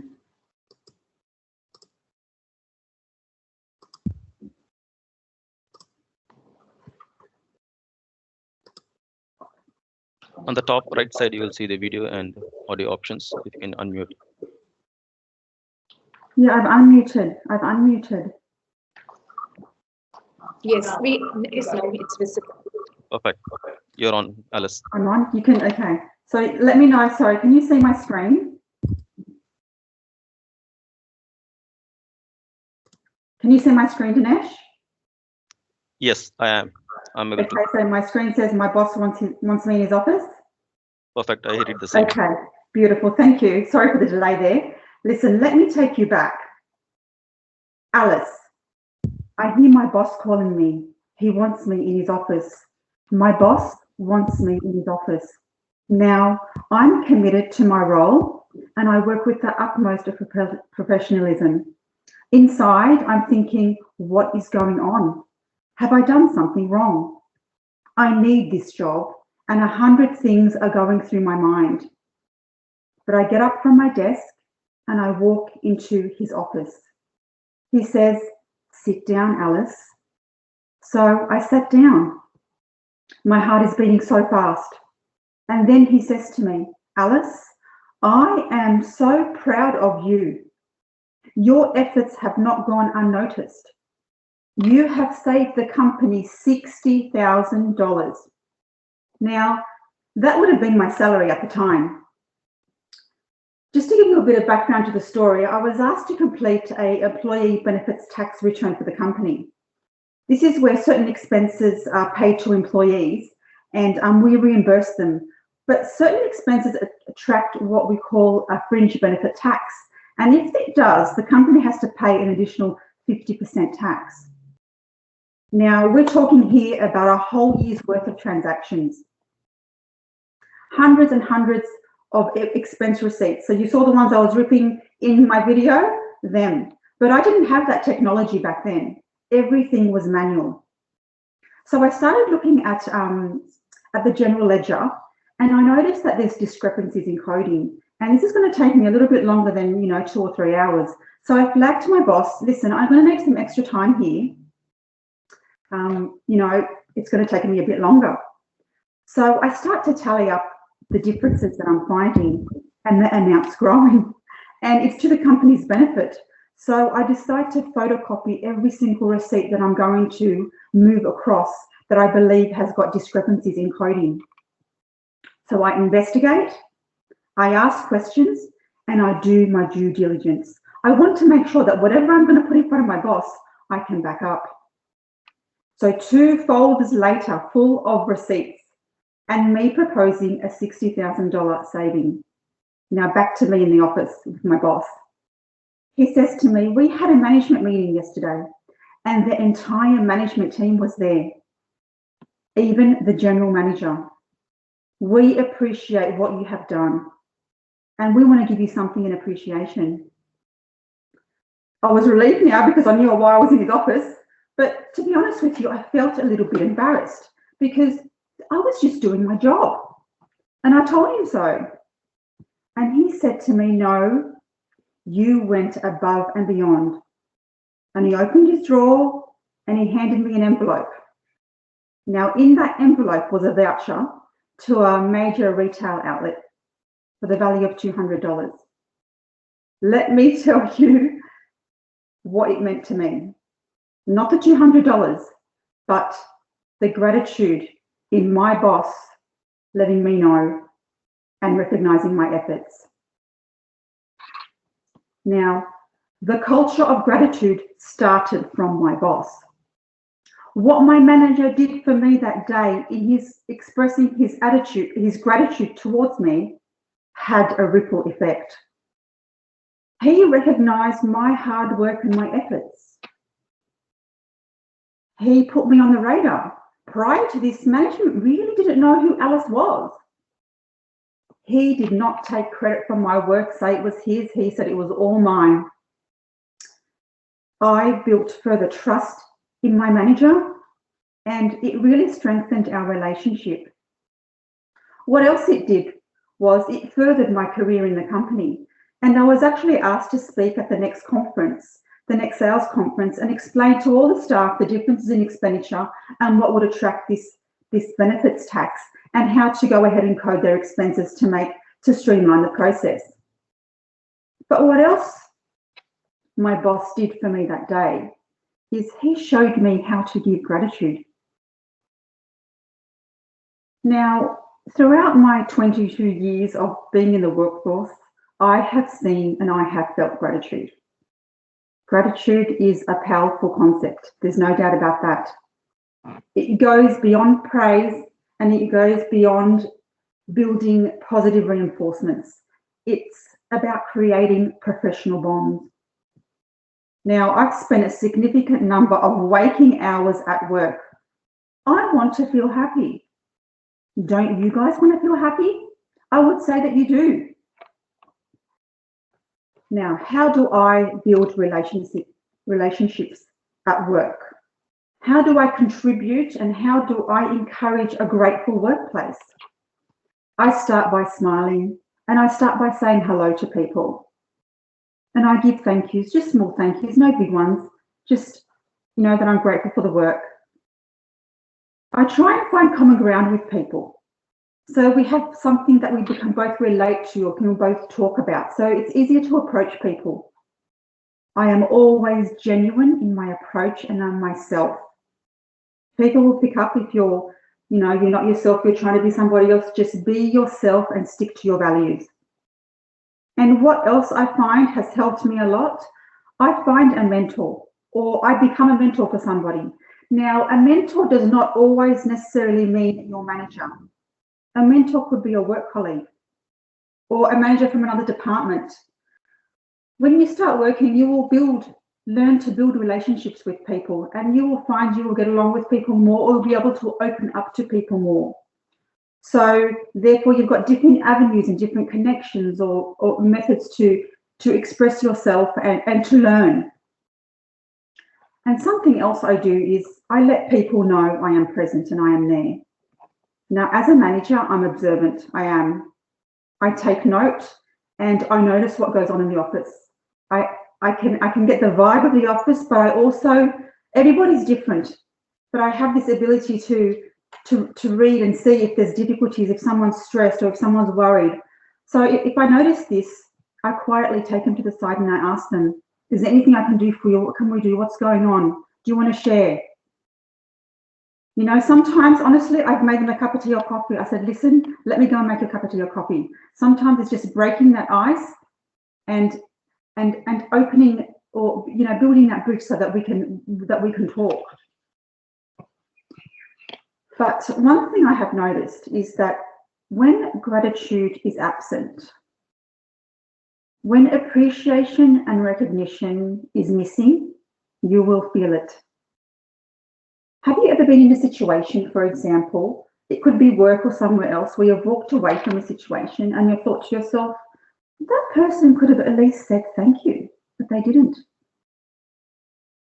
Now, in the absence of gratitude, what impact do you think that would have in our lives, in our workplace, to our general well-being, to the work that we produce, our output, our productivity, our mental health? And how do you think you would feel if you felt that your boss or your team members felt ungrateful towards you and towards the work that we're doing? It doesn't really generate positive feelings.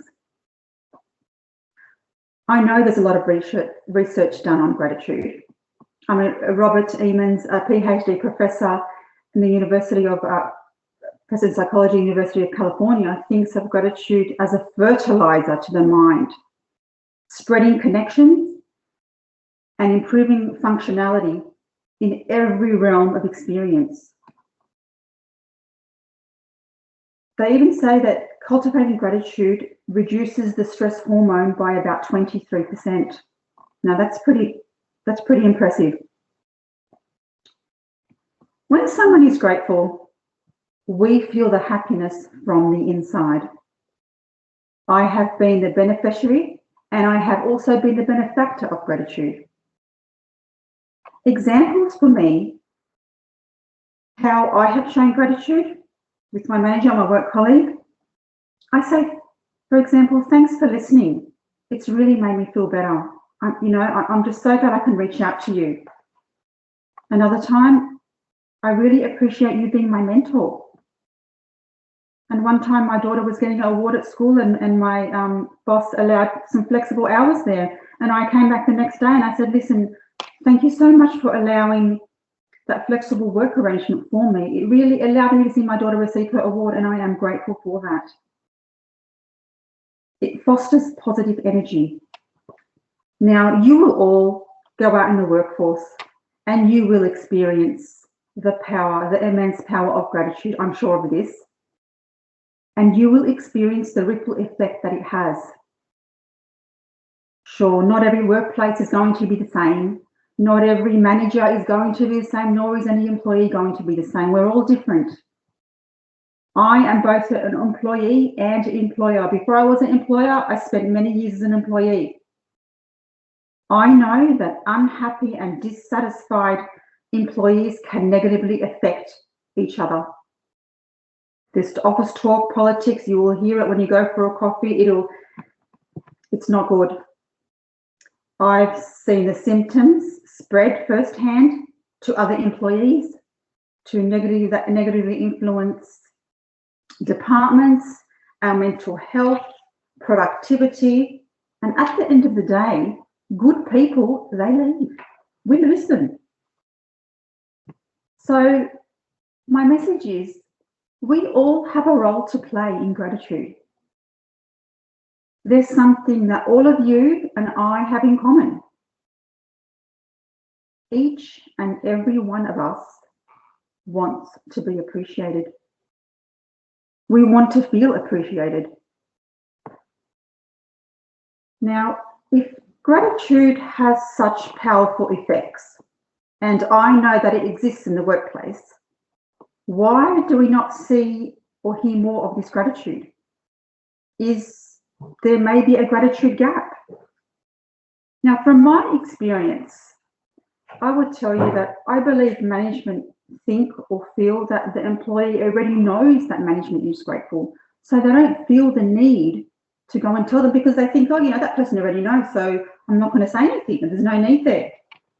Other times I found that management believes that they're actually paying somebody to do a job, and if that employee is doing their job, well, why should they go out and call out that recognition? They already recognise them by giving them a pay. And the third one, which I have found very interesting, and I practice this myself, is that we often think that gratitude must come down from our manager to our employee. But I'm here to tell you that gratitude comes in many forms. You as an employee can thank your manager for things that they've done for you. You can also go side to your employees and your work colleagues and give gratitude. And you can also give gratitude to your customers as well. So we often think that, well, I believe that, we expect management to give this, to push this down, but that's not always the case. Now, gratitude breeds gratitude. I've been in a meeting where my manager stood up for me. I was grilled over why I included some certain numbers. I was putting a budget together for the whole company, but I was having a management meeting with this particular manager, but my boss was with me. And the department manager forgot that weeks ago he'd sent me an email and he wanted me to include these different numbers and put some scenarios in to see what the numbers would look like. So I had put that in and presented that to him, and he'd forgotten about this. And he was like, what are these numbers? Does this girl know what she's doing? And, I really, at the time, I didn't have enough experience and I didn't know what to say. So I just went quiet. I was, I'm thinking, what is going on? What do I do? I've spent days and hours on this. But my manager quickly intervened and asked for me to be given a day to justify my numbers, saying that we had been working long hours. Now, that day, my manager stood up for me and he supported me, and I can tell you I was grateful. Straight after that meeting, I went into his office and I made sure to tell him how I appreciated his support, because I had not yet learned how to stand up for myself in a situation like this, and I was so grateful. Now, for me, I seek out opportunities to show that I'm grateful. I tell you, you highlight it and you make it known to people that you appreciate them. People can't read your mind, can they? If you don't tell them, how are they going to know that you're grateful? The other day, I called one of my employees up. We're in COVID, so I'm not seeing her much. And she produces the monthly accounts for me. And she does such a great job. And I used to do these accounts for the company myself, but now I've hired her. And she's been with us for about a year. And I called her up and I said to her, I really appreciate your work ethic, Every time I receive those reports, I know I don't have to worry anymore. You make my life so much easier for preparing these accounts for me. It's great to have someone like you to rely on. Now, I didn't want her to work any extra hours, longer hours, and I didn't want her to work any harder. I simply wanted her to know how much I valued you, because you know what I thought? I thought, what happens if she left? What would I do? I'm grateful inside, but I must express myself and tell her this, because I haven't seen her as well. So I can't say this, thank you. So I did that. And I believe she got the message because I was honest, I was open, and I was sincere. Now, I could hear the smile in her voice when she was talking when she was talking to me. But do you want to know what she said to me? She said to me, Alice, I'm just doing my job. The exact words I told my boss many, many years ago when I was sitting in his office. Now, calling out ungratefulness and telling the person, I appreciate you, has a ripple effect. Professor Robert Emmons says we spend most of our waking hours are spent on the job, and gratitude in all its forms is a basic human requirement. So when we put all these factors together, it's essential for us to give and receive gratitude at work. So expressing gratitude at work, it improves our relationships. It helps us build on relationships. It gives us pathways. It leads to exchange. When someone expresses gratefulness to you, you are more likely to express it to them. People show you how to, that they're grateful, so then, you pick that up and you pass that on to somebody else. And it also boosts our self-esteem. When people are grateful, we become more concerned about other people. You pick up on things, and it sets a positive energy in the workplace. No one wants to work for a place where you just come in and go and no one's really concerned about anybody. We want to be seen as people, not just numbers. So today I shared with you some experiences. And one of the greatest things about expressing gratitude is that it's contagious. A simple thank you can change the way you interact, the way you feel, and the way you perform. When I practice gratitude in the workplace, I hope to encourage other people to do the same. But it doesn't happen overnight. There's a lot of experience and that comes into play as well. So as you start with your jobs and as you go, you will learn and you will meet people and you will find your way. Now, employees who feel acknowledged and appreciated are more engaged in their workplace. And gratitude, in my mind, and I've read this as well, can be a better motivator than money. This incredible feeling that I got when my boss called me in his office and told me that the whole management team were discussing what a great job I did and how much they appreciated my work when they really didn't know who I was prior to that. This meant so much to me. I felt recognized and I felt appreciated. Now, I encourage you all to bring your whole selves to work. Do not be afraid to be yourself, ever. Be authentic and be genuine. I encourage you to look for opportunities and moments to give out gratitude. Be sincere and believe me, it will take you far. It will go a long way. And I'm very grateful that Dinesh reached out to me and I have this opportunity today to speak to you all. So thank you very much. I'm grateful.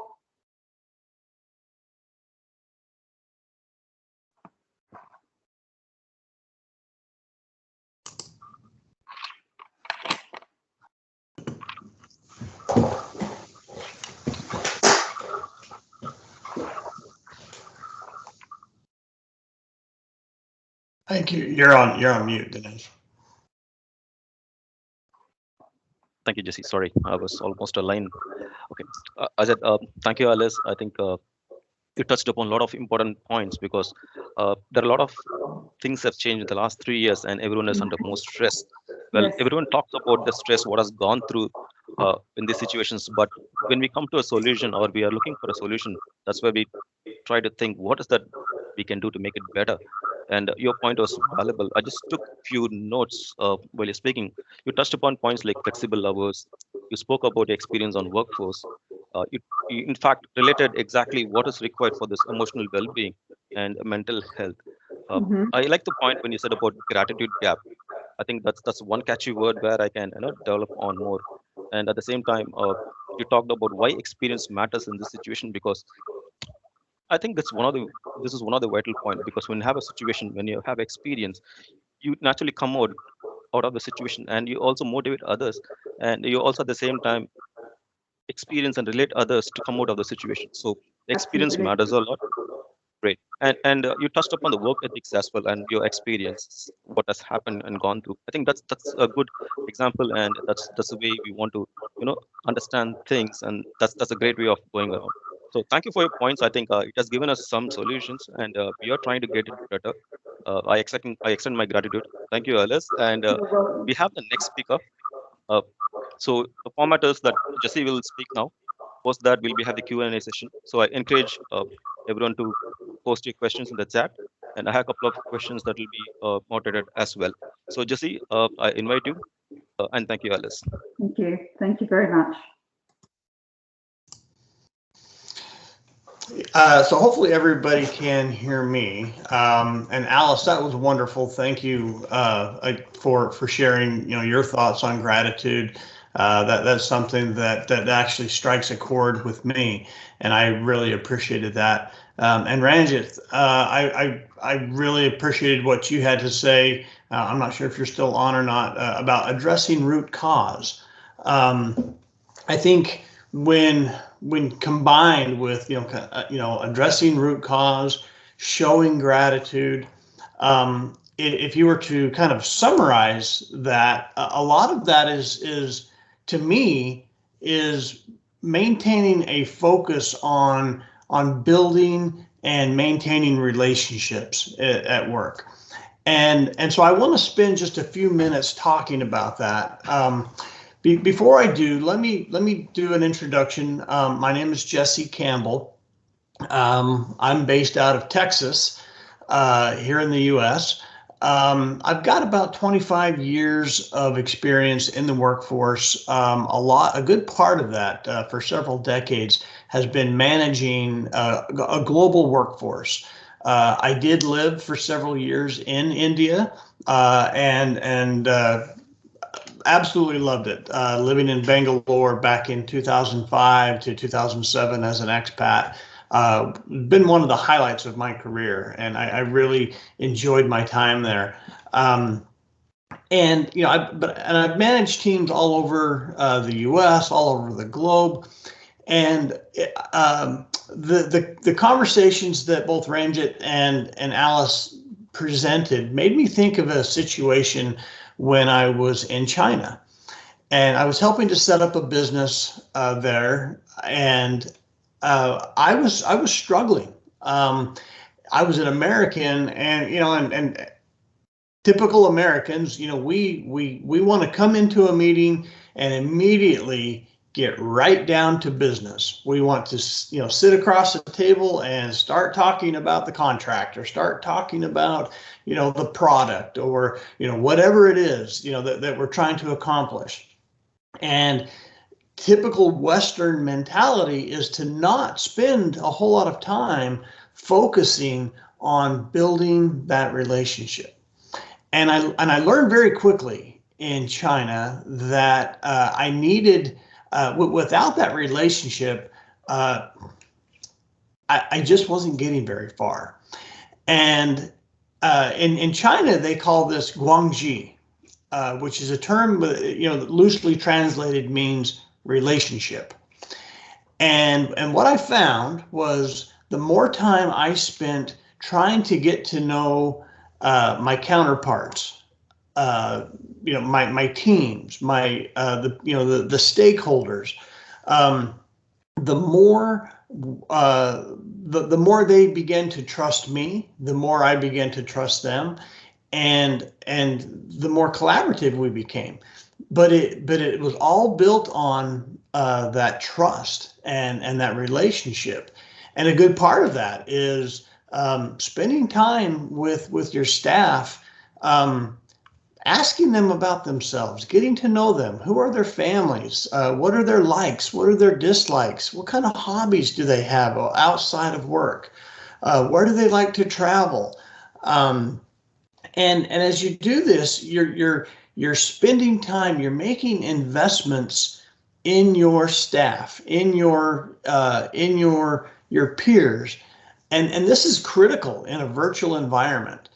And to be honest, it actually makes these types of video conferences much more interesting, when you can start off a meeting and spend a few minutes talking about, someone's vacation and letting them show some pictures on the screen of what they did on their vacation, or, a recent holiday that they just celebrated. In fact, Navratri just ended, and I've got a woman who works for me right there in Bangalore, and she was so excited during our staff meeting this week to share with us some of the decorations and things and lights and things that she had set up around her home as she celebrated this very important festival. And it was educational for me. It was really enjoyable to see, and it brought us closer together. It has helped us establish that relationship, and that's just so critical in a virtual environment. So, as we talk about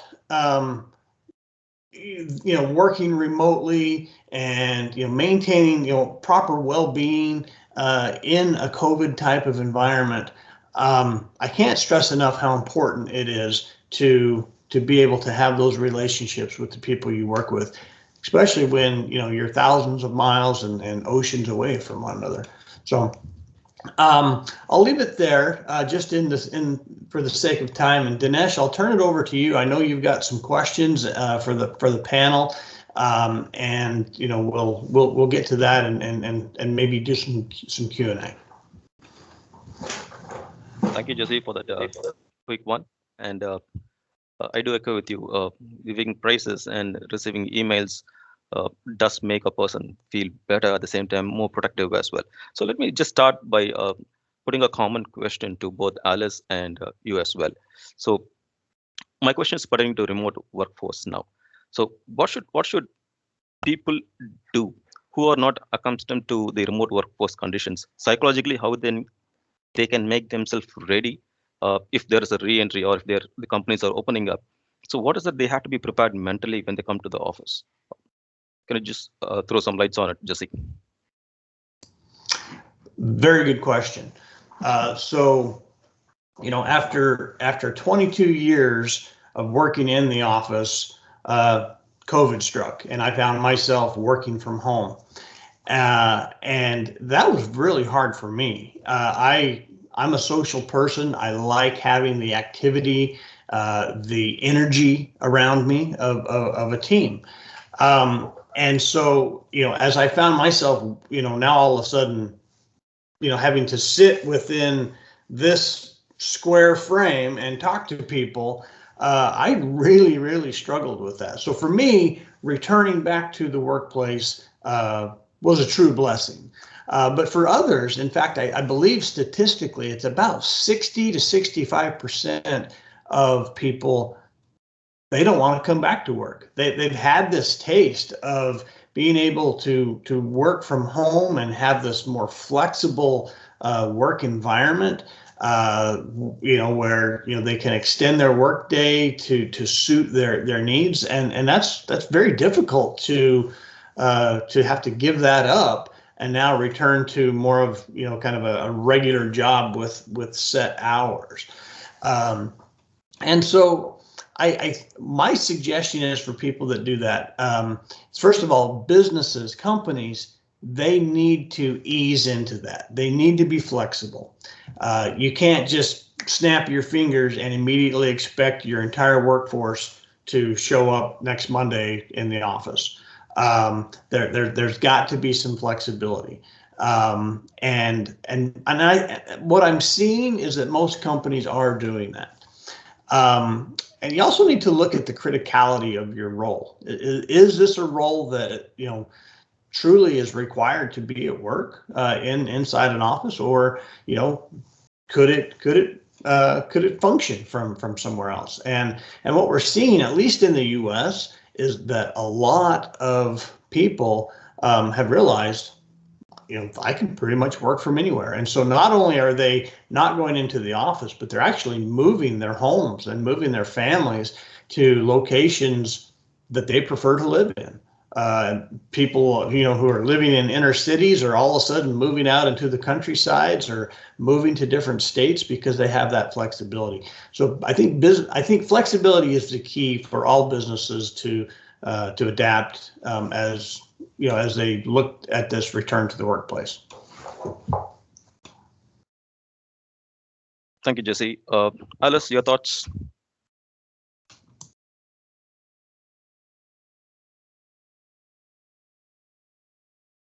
Alice, you're on mute, I believe.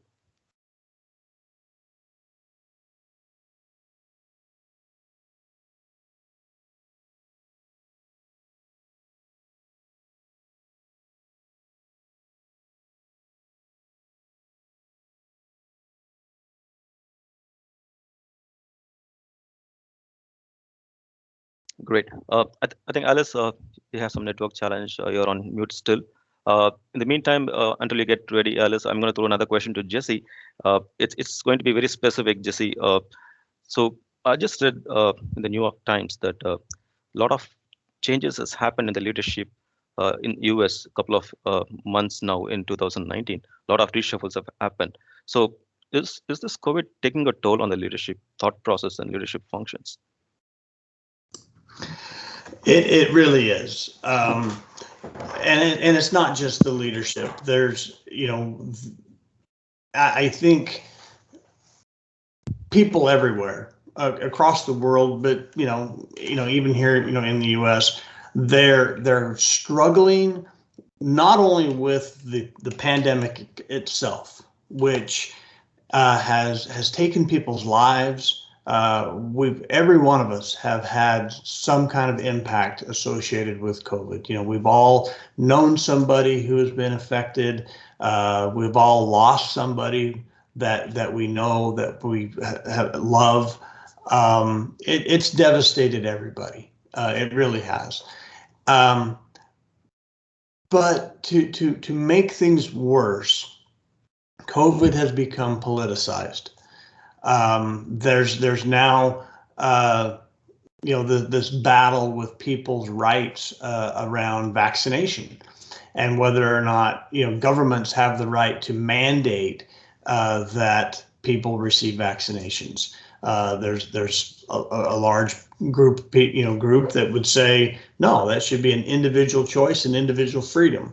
And then on the other side, there's the group that would say, wait a minute, if it's for the better good and if it allows economies to stabilize and it puts countries back to work and gets people life back to normal, then it should happen. And the feelings are very strong on both sides of that discussion. And so while we're, our focus should just be on recovery and keeping ourselves, our family, our loved ones healthy and safe and doing what we think is right, you add the complexity of the political, back and forth that's going, and that has definitely taken its toll, not only on the governments of various countries, but also on the leadership of organizations. And there's organizations that are trying to, you have some leaders on executive boards that just, that have strong opinions both ways. And they're trying to figure out what to do.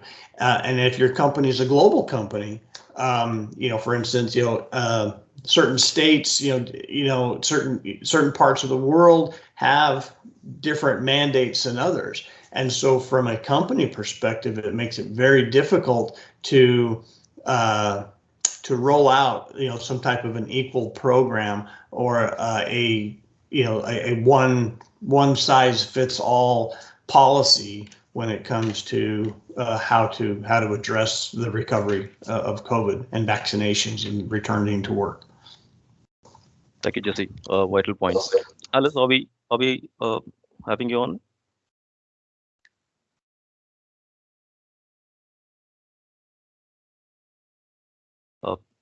Can I just request the management, because Alice has messaged that she is not on mute. Could be unmute Alice. And I was having this trouble earlier. I know she needed to, she may need to be made a presenter on Teams in order to be unmuted.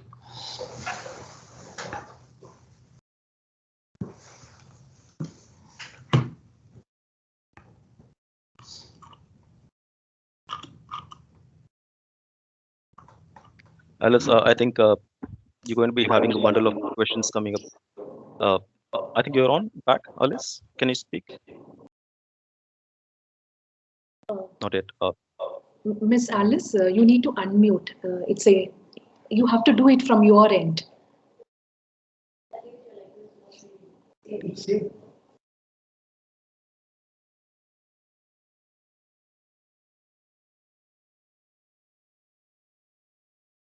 So Jesse, just to build up on what you shared now regarding the leadership and the challenges that's faced by everyone. So my question again is on Can you hear me? digital transformations that we have right now in this COVID period. Hello? Yeah, Alice, we can hear you. Thank you. Oh, I think okay, you're on. okay, sorry. I'm not on mute. I'm not sure what was going on there, honestly.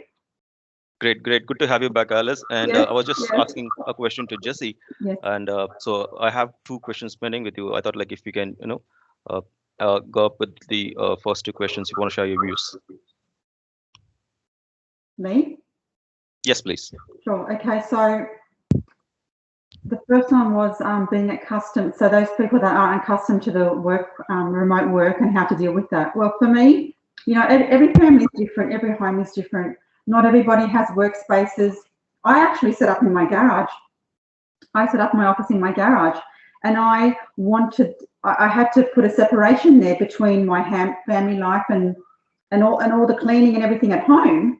And of course, because I needed a place to go to and sit there and focus, I would get up in the morning and I would go for a walk and then get a coffee and then come back, and that would be my work day. Otherwise, you're in your pajamas and the kids are calling and whatnot, and then I find myself working in the late at night when everyone's gone to bed, because I've got this work to do and I've got to produce results. So for me, it was putting a routine in place and sticking with that and having a separate place for me to go to. Now, in terms of getting ready to get back to work, I think people have adapted to this work from home situation. But I think we also need to adapt back to coming back into the office for a period of time as well, because I think it's healthy that we see our work colleagues. I think it's healthy that we build relationships, especially if you're in a situation or a company where you work with a team. You ask ideas, you bounce ideas, you've got projects going on. You want to see how these people are reacting, and you want to know what's going on. So I think there's definitely a need for us to come back, but definitely with that flexibility, to allow that flexibility and to return, as and when we do. So, yeah. Great. Thanks, Alice. So I was touching upon the point of digital well-being. So we all understand like digitalization is not same as digital transformation. Correct. So do you want to add some point or share your views on that? Okay. So with digitization, that's really, to me, moving from text to soft copy. Whereas, is this what you're asking? And the digital transformation is the automation, the improvement of processes. This is the question you're asking me? That's right. So I just want to know, like, what is your experience and thought process of having digital transformation in this COVID period? Because we do see a lot of things have changed. More manual work are replaced. Absolutely. Listen, I deal with expense management automation, and you saw the receipts. We've got staff expenses and we have these paper receipts. Now, normally they would hand them in, if they didn't have this automation, they would hand it in physically with all the receipts attached to the spreadsheet of all the expenses. So now with technology and transformation, we do this all online and we can submit our expenses. We don't have to be physically there to get this information. We can approve and we can push that across to payment all online. So it's made our lives so much easier, but we're still able to connect. And, you know, we haven't lost the information. It's just much easier to work with. Great. Thanks, Alice. So, Jesse, my question is like now the human presence is replaced by visual presence. In sense, like earlier, in case of any critical situations, we approach a doctor. Now the doctor is on call in a virtual mode. So earlier, if we had any challenges with workplace manpower, we are different. We are totally dependent on extra manpowers. But now we have robots and other gadgets that are replacing the work.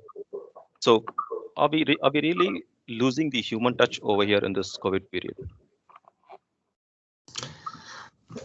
You know, that's definitely a fear that we are, and you know, I think there are some things that we could do that would kind of stave that off. So if you think about when we were all working in an office environment or everyone was in school together, you know, we were able to take a break and go have coffee together. We were able to you know, kind of move from one meeting room to another and then back to our desk, and you know, you would meet people in the hallways or, you know, in the cafeterias, and so you had that human interaction. You were able to you know, to not always have to talk about work at work. You know, you could have these other conversations. When you're isolated and you're working remotely, you lose that. You also lose a great deal of communication just with video. Okay. Depending on the, you know, the study that you read, communication is anywhere between, you know, 60 to 90% nonverbal. And so if you know, if you know, I'm looking at the numbers here, and obviously, you know, there's, you know, we have you know, over 400, you know, people on this call. Now clearly we can't have 400 people on video so where we can see everyone, but you know, think of how many calls that we get on where we don't click on the video, we just kind of stay, you know, just on audio. And then we start multitasking, and next thing you know, you're not even paying attention to the conversation because you're too busy focusing on something else. So that human touch, that human communication is growing farther and farther apart.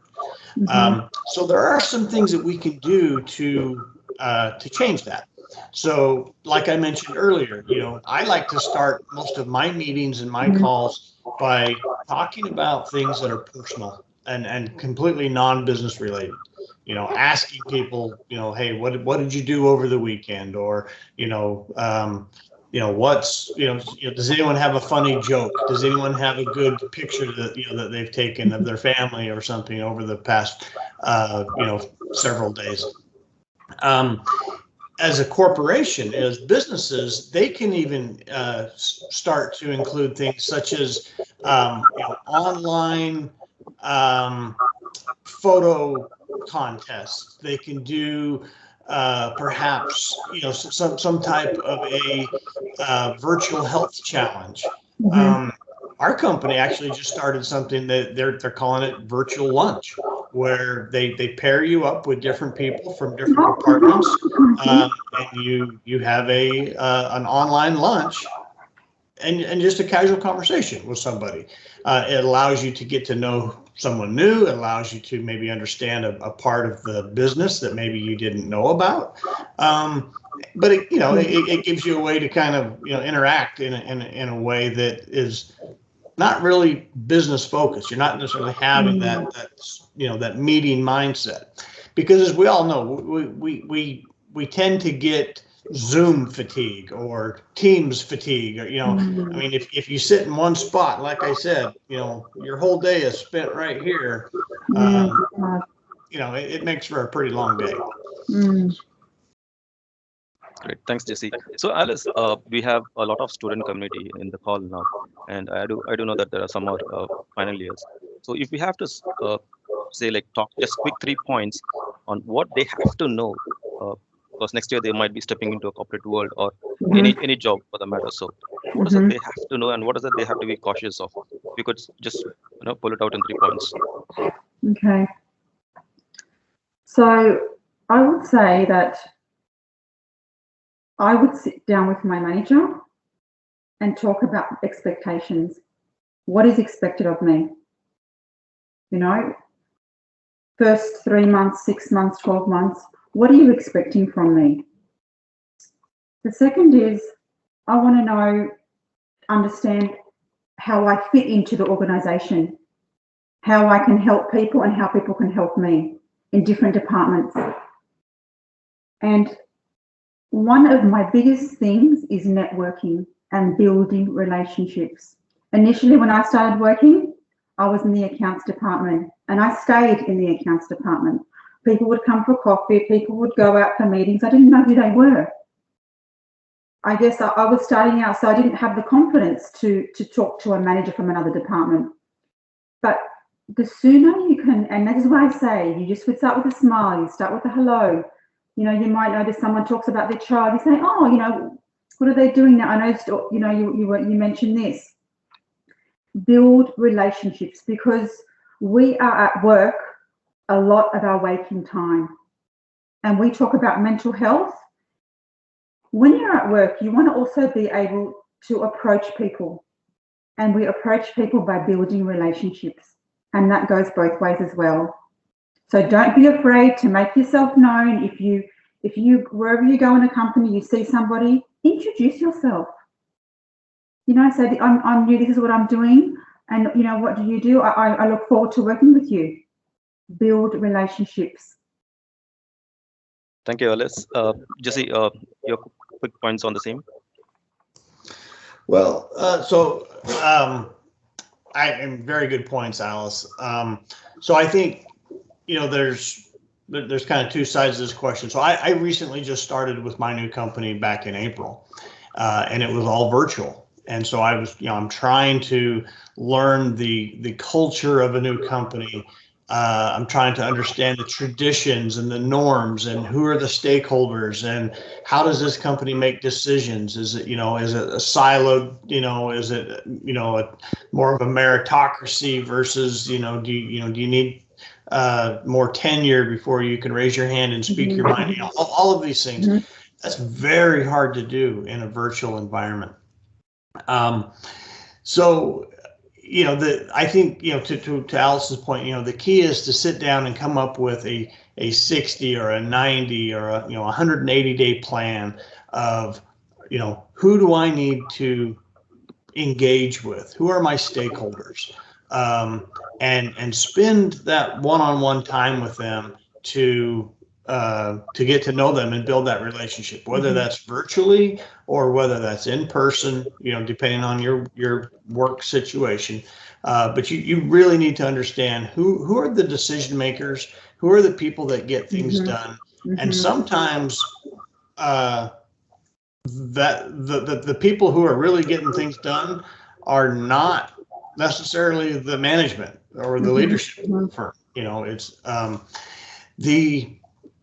the other thing I think you need to do is you need to build trust within your team. There needs to be equality. There needs to be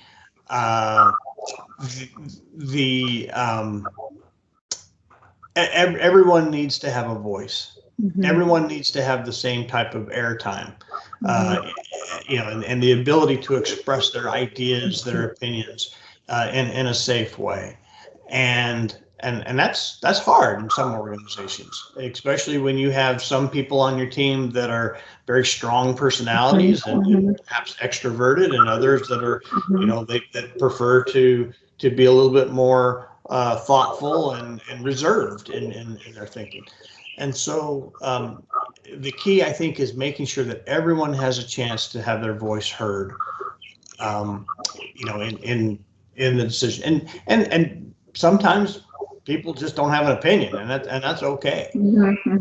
But other times, you want to find a way to draw that out, and you'll find that there are people that just don't want to speak up in a group environment. And so as a leader, you may have to find other ways to identify what your team is thinking. Thank you, Jesse. So when I just try to do my research about the topic, so one thing came up straight is how is the productivity measured during these tough times? So in a remote working environment. So Alice, do you have any thoughts like how? Yeah, I do actually, because one thing I'm very big on is not micromanaging. Okay, I've had a few experiences where I have been micromanaged to the point where someone's told me how to staple a paper, how the angle of a staple, I kid you not. Now, I believe that when I hire people, I hire them for their skills. And there's a certain amount of trust there that I have that they do their job. Now, I do not know when people are in the workplace, everyone's doing their job. I'm not sitting over them watching them.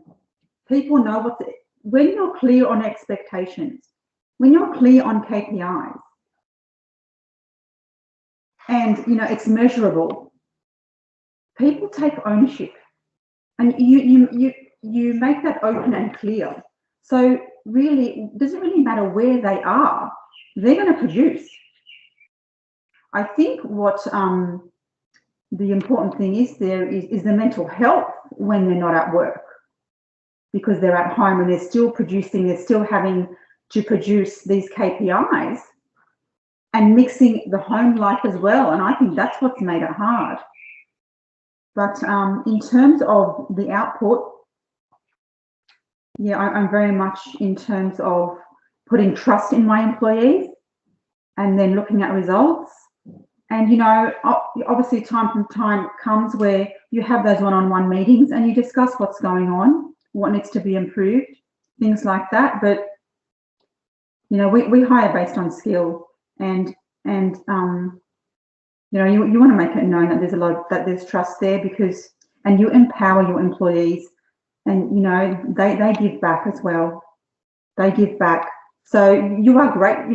We are so grateful that our employees, went home, did their work as well as the outside, the family and all the other stresses that happened. I'm a mother. I have 3 children.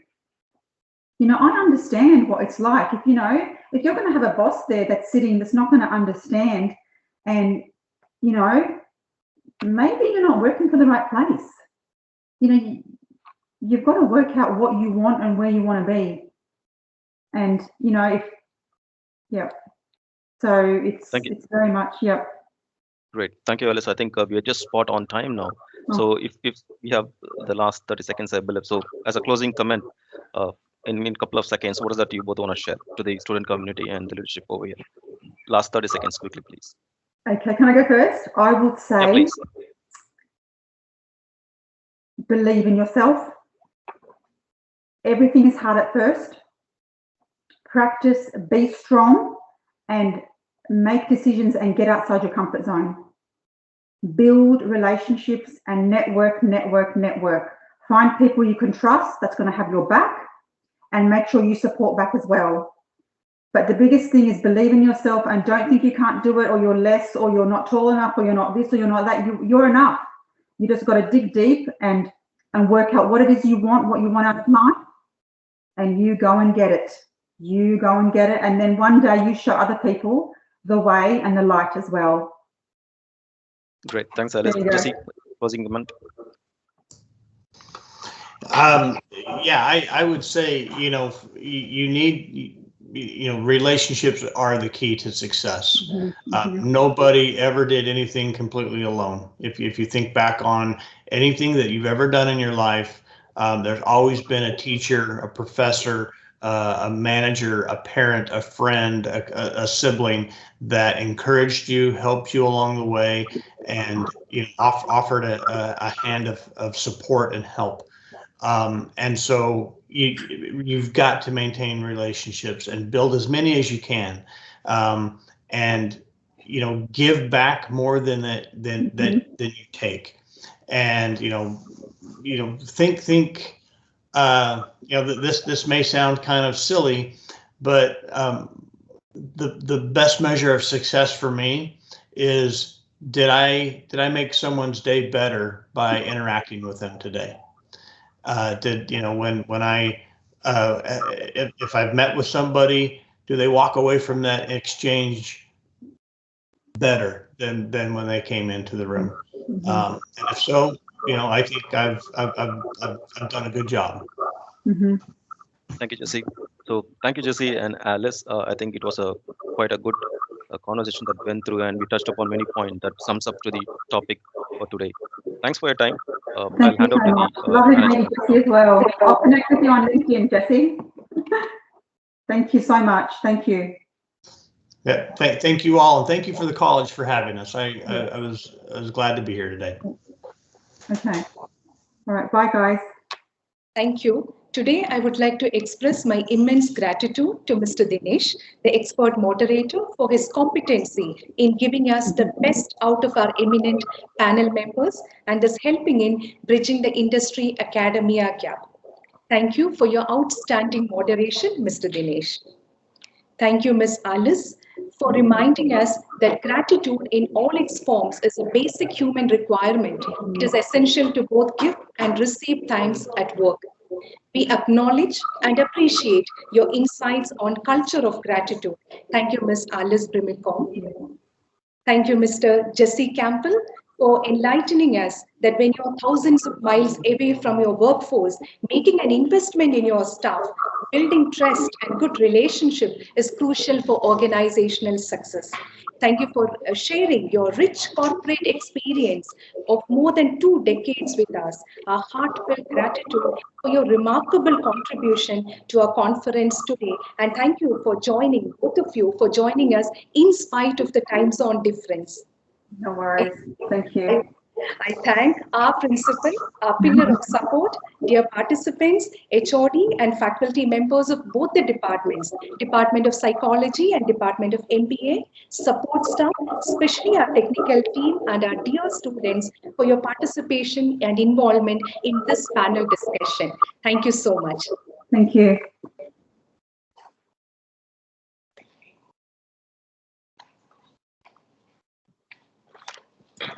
We now move to the third session. It is a great pleasure to welcome and introduce Ms. Sheetal Gai for a speaker for the session 3. She will be giving us an overview of evidence-based stress intervention. I would like to begin by saying that Ms. Sheetal served as a faculty in the Department of Psychology at Jyotinivas College in the year 2007. She completed her master's degree from Bangalore University, Bangalore. She did a postgraduate degree in industrial and organizational psychology from Mount Clair University, New Jersey, USA. She is currently pursuing her PhD under Dr. Paula Brow's supervision at School of Applied Psychology, Griffith University, Brisbane, Australia. Her PhD thesis focuses on 2 key aspects of occupational stress and well-being. First, it aims to explore and understand, expatiate stressor and how stressors impact one's psychological well-being while living and working in the host country. Second, it focuses on developing intervention programs to facilitate successful mental health well-being for better performance outcomes. She has worked as a research assistant on followership project. As a passion-driven alumnus, Ms. Sheetal is rendering a voluntary service to mentor a final-year master's student from Montclair State University. She has an enriched corporate experience of working as an independent consultant in version 1 Technologies, Bangalore, India, and has worked as an organizational development analyst, S&P Global East Windsor, New Jersey, USA. She has many awards and several publications to her credits, such as Psychological Adjustment and Post-Arrival Cross-Cultural Training for Better Experiation, a System Review in Press, Handbook on Management and Employment Practices. She has also presented papers at national level seminar in India and international conventional sessions in the USA. On behalf of our principal, Dr. Sister Lalita Thomas, our head of the department, and the entire organizing committee, I extend a warm welcome to Ms. Sheetal. We are awaiting to lead us through.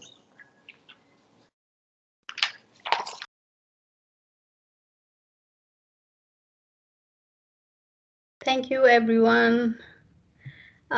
Just give me a minute. I'm going to upload.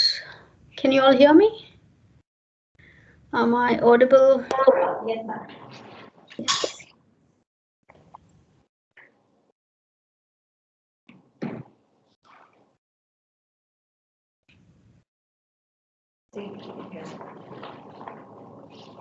Yes, ma'am. You're audible.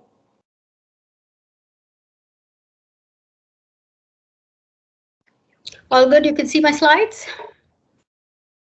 Yes, it's visible, ma'am. You can continue. Thank you.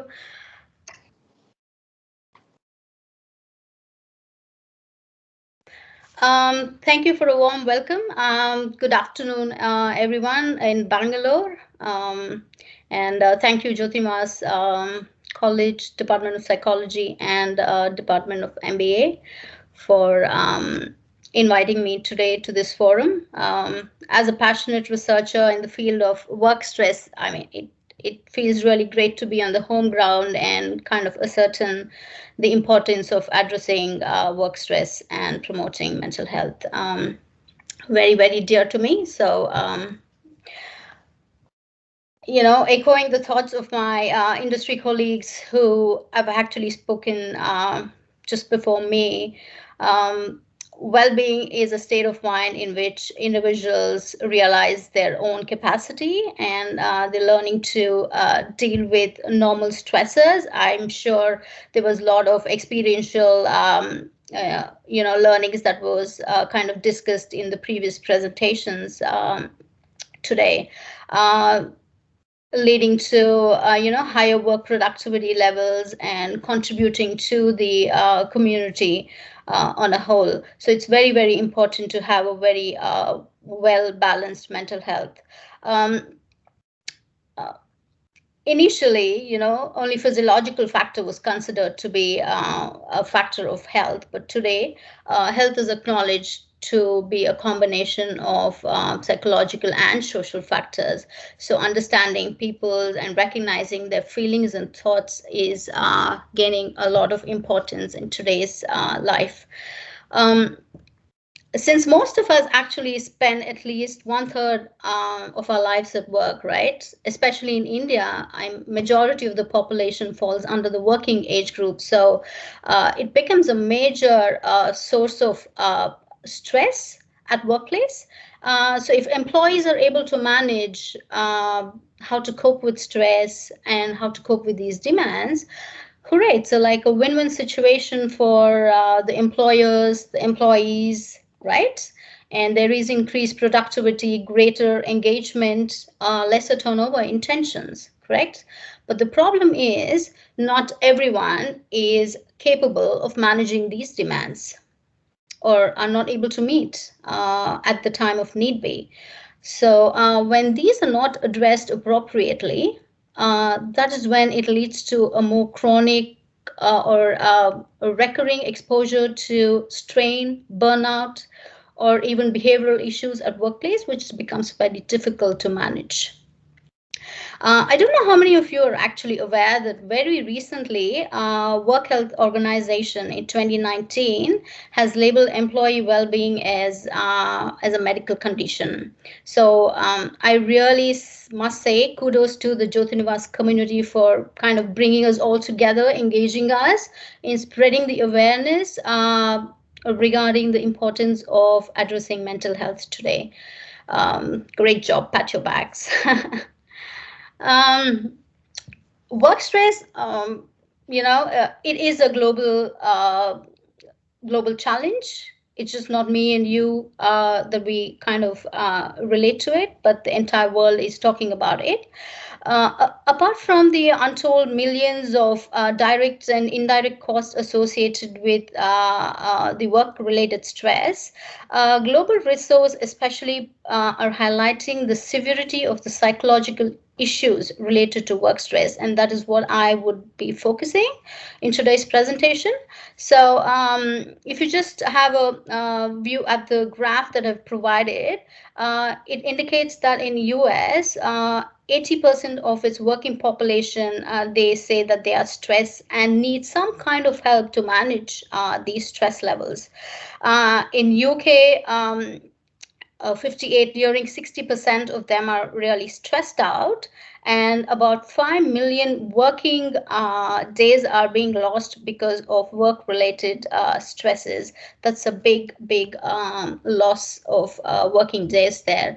And quite a few of them have also expressed that because of overworked nature at workplace, they constantly feel or experience depression and anxiety, which is, I'm sure everyone in our working life have experienced it once, at least once, right? But these statistics, if you look at Canada, which also has a significant high workplace stress, they have actually gone to another totally different level where because of work stress, around 3,000 people have been reported to committing suicide because of the stress levels at workplace. I mean, and this is becoming a growing issue if you look at statistics and research.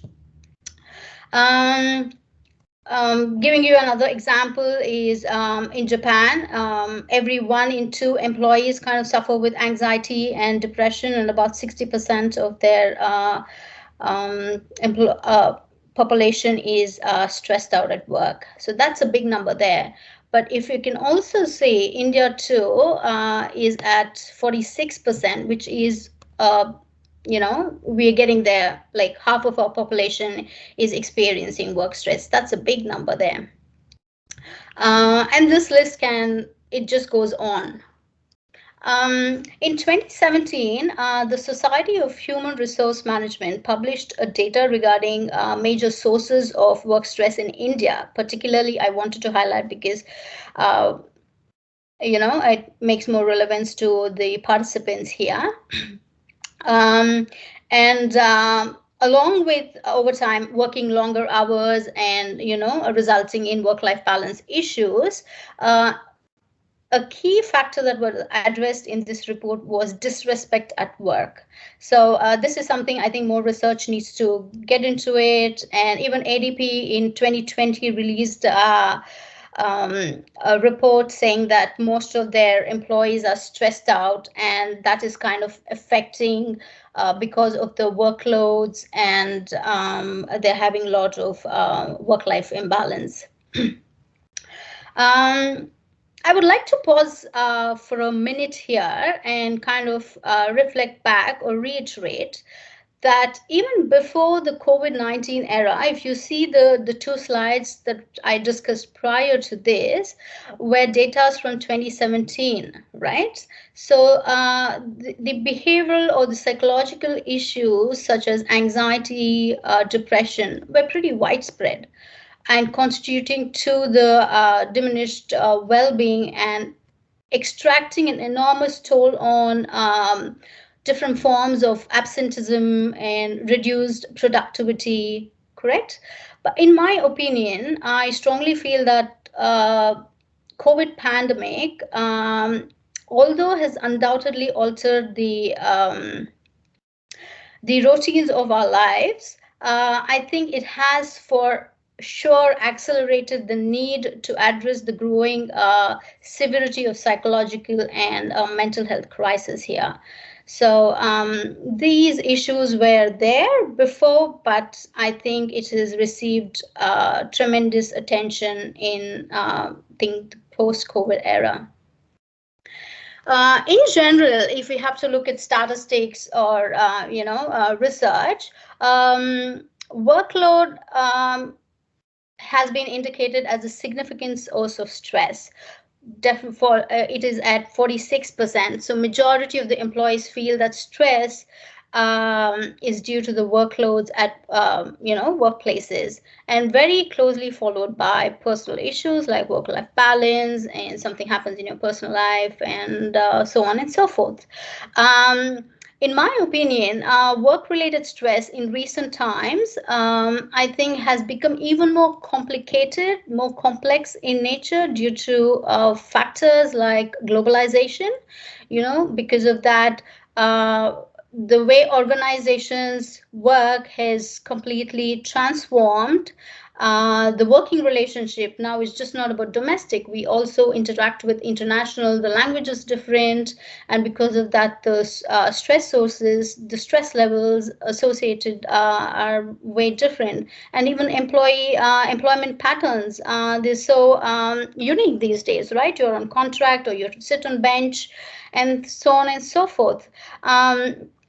Coupled with this is also the contemporary knowledge-based work environment that we are all gearing up to work in, right? Like instant communications and technology-based environment, which requires really high level of cognitive skills that that are likely to be more mentally demanding and challenging, right? So unlearning of things and learning new things to stay abreast in the competitive world kind of adds to the complexity of the work stress in today's life. Oh, sorry. Can you all see? Yeah, I think so. I just closed my window. Never mind. The next reason that I want to highlight is the hustling culture. I think there was a participant, Dr. Vijayashree. She did ask, why is there increasing workloads and why people are working overtime? I feel the reason for this is the hustling culture, the need to constantly keep working. That's only if I work, that means I am performing well, and I will get promotion, and I'll have a job security. So everything is kind of associated with this toxic productivity culture within the organization, which needs to be broken down. I feel that's another source of current stresses these days. And in a global context, because I have been as an expat and traveled a couple of countries and worked and studied in countries, I feel, and especially my research work being with the expatriates, I feel the precarious work environment kind of adds on to the work stress demand. I mean, today, gone are those days, right, where traditional full-time employment and standard employment, where your employment was, after 60 years, you'll get a pension. Gone. These days are gone, right? So it's more of insecurity, non-standard, where employment standards, rights, workplace rights are below, and low predictability. You do not have a job security. You have very less control on your working conditions. So all these, I think, are adding to the complexity of work stress these days. So I just wanted to bring this point and see if any industry partner who's listening to this has any comments. Yeah, I mean, we've been talking about work stress, and even Ranjit, Alice, or Jess, they've so far brought forward their learning in terms of stress and how to deal with stress, be it as an entrepreneur. They try to give their viewpoints, but work stress or well-being issues has been here for some time now. It is not new.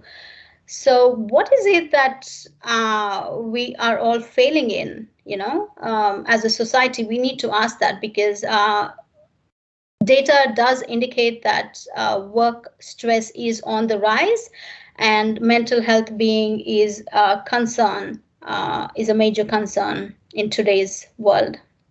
I think the first reason is the stigma. I think Ranjit just outrightly spoke about it. You guys have to step out and destigmatize the notion of mental health. Transparent priority needs to be given to employees, and employers should take note of it. I mean, that's very important, because majority of the employees' productivity at work is impacted by their mental health. A recent report by McKinsey 2020 had just mentioned that it takes a great amount of toll on employees. I'm sure all of us have experienced that. Even though a majority of employers see mental health as a priority, they still are struggling to meet the increasing demands. One is maybe the entire initiative is underinvested, I feel, in corporates, where I think Dr. Vijay Sri asked a question whether there is a well-being officer in your company, or do they have? But as far as I'm aware, the opportunities on those fronts, especially in an Indian organization, is pretty low, right? So employees do not have access and can go readily talk about it. And so that's, I think, the on-demand mental health support is pretty low. And most companies tend to kind of refer to external vendors, which I feel is a question of which kind of hinders the question of belongingness to an organization. If you source your employer who has problems to an outside vendor, right? I think the basic psychological needs satisfaction is kind of hindered at this point, so they don't feel related. So I think these are some constraints that we need to think to improve, mental health well-being at work. It has also been reported that about 50% of millennials and about 75% of Generation Z respondents on a survey conducted by Ginger from UK has reported that they nearly left their jobs partly because of mental health issues, and they could not deal it, and they moved on to a different company for a potential change in the environment. Here in Australia, I'm sure Alice, if she's around, she would be able to relate to this. It has become a national priority to address mental health issues, and major fundings are underway to support this initiative across all states and territories. For example, if I can think about, is the Are You OK Day. It's a big mental health drive carried out by every organization, by every school. So people actually do consider this a very, very big support to the community who needs this mental health support. Another pain point why I feel there is a lot of constraints in addressing the growing workplace mental health issue is, everyone knows that mental health problems can be prevented, can be treatable, correct? But uptake of these psychological treatments among a working population is very, very low. I think Ranjit did mention that employees, you have to take that effort to go talk to your employer, HR, whoever is responsible. They have to know that you are, there's no stigma attached, but you have to let people around you know and get the appropriate help that you need. It's very, very important. Well, I was just reading through and did some research on what keeps people away, employees away from taking help. Is the biggest thing is the time, and they say that they don't have time to get any sort of help. So that was one of the top reasons why people don't want to indulge in getting psychological treatments and so on and so forth. Another constraint very recently has been changed, but I will talk about it, but it has been for quite some time now, for over a decade, is the do not ask, do not tell approach to mental health. this has really significantly set back employers with no data whatsoever of what their employees' behavioral challenges have been over the years. Right? That's a major. If you ask me as a researcher, I feel data is everything. If you have data, you're the richest person in this whole world. So I think companies from a organizational top-down approach, I would say that it is very important to kind of get rid of this culture and be more proactive.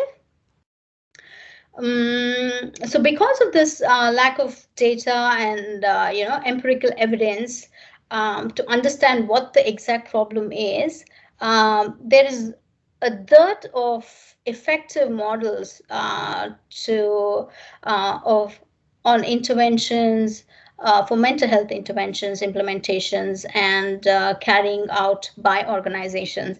I think another fellow colleague raised question with one of the speakers this morning that one of their employees or a team member is very introvert, and what do we do with that, right? I mean, Ranjit rightly said that. I mean, hope it's not just an assumption, and there is some. So I hope there is a need assessment that is done in the process to say this is the problem, and what would be the necessary steps, and how do we intervene effectively. I will talk about it in the next slide, but data leads to effective mental health well-being in the process. That has been ignored over years. Very recently, companies are actually now recognizing the cost associated with not addressing employees' mental health issues at workplace, and as a result, there is growing opportunities where companies are trying to do the do ask, do tell, let's talk attitude is shaping in recent time. There are a lot of companies like EY, they have their VCare program, and S&P has gone and established mental health virtual team across all its divisions. They all meet once in a month, I guess, and they talk about what are the issues and what are the challenges and try to address those accordingly.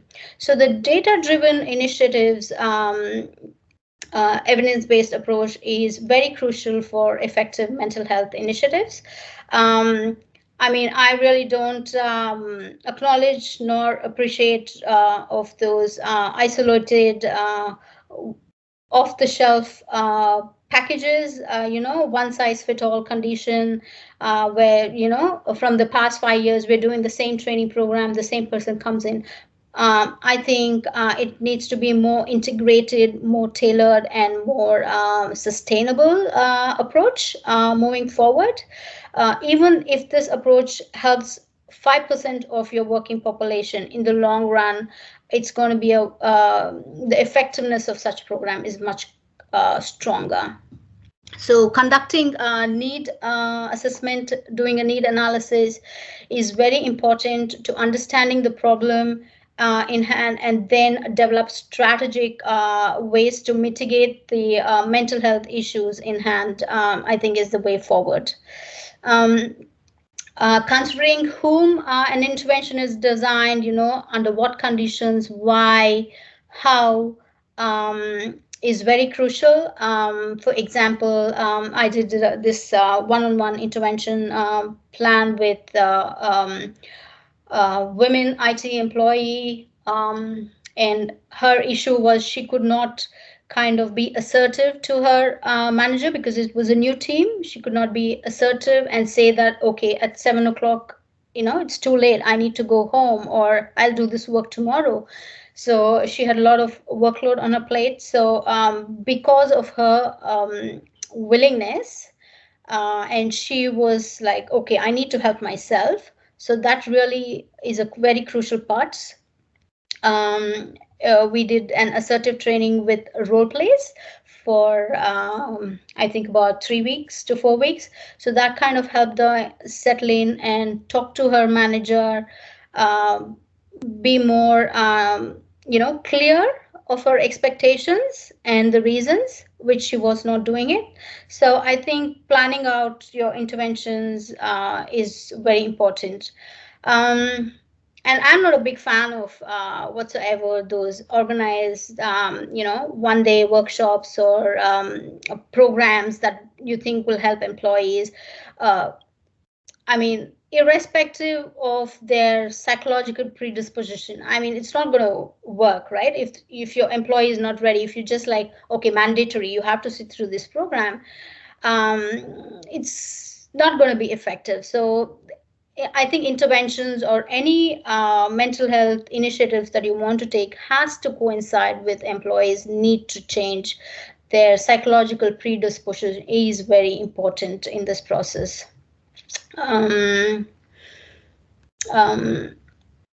thing is earlier today I have spoken about using the traditional methods, and there are a lot of limitations with the traditional methods, like nobody has time, the face-to-face, the stigma attached. So very recently, web-based stress management interventions are gaining a lot of popularity and is a novelty today. It's showing a lot of evidence of advantages for employees to have more accessibility. Like if they need help at this time, they have a place where they can log in and talk to a consultant, a professional consultant, who will be able to understand your problems and try to plan out an intervention if need be, and execute it at your comfort, at comfort of your couch and coffee time. And also it's said to be more effective and less stigma attached to the entire process. So if employees want to really help themselves in need of stress, I think this is one platform that they can really explore. Even for employers, if they want an arrangement of a web-based stress management, it's readily available, or it can be tailored to them based on their needs. It's also said to be more time effective, and the user satisfaction by using these web intervention programs are supposed to be very high, and employees dropout rates, they go through the intervention, they see the advantages, so engagement is pretty high among employees. So it has been tried and tested, and I'll tell you very shortly that my research also focuses on this front. And the last piece to having a effective evidence-based intervention in workplace to mitigate mental health issues is to do the process evaluation throughout the intervention. You need to understand how you have designed the intervention, and was it applicable to this particular group? If not, what needs to be changed through the feedback that you get from employees to kind of change and improvise in the next phases of introducing the intervention. So I think these are some best practices, I would like to say, that would help employees and employers to kind of mitigate and talk about the issue in hand and be effective in your approach.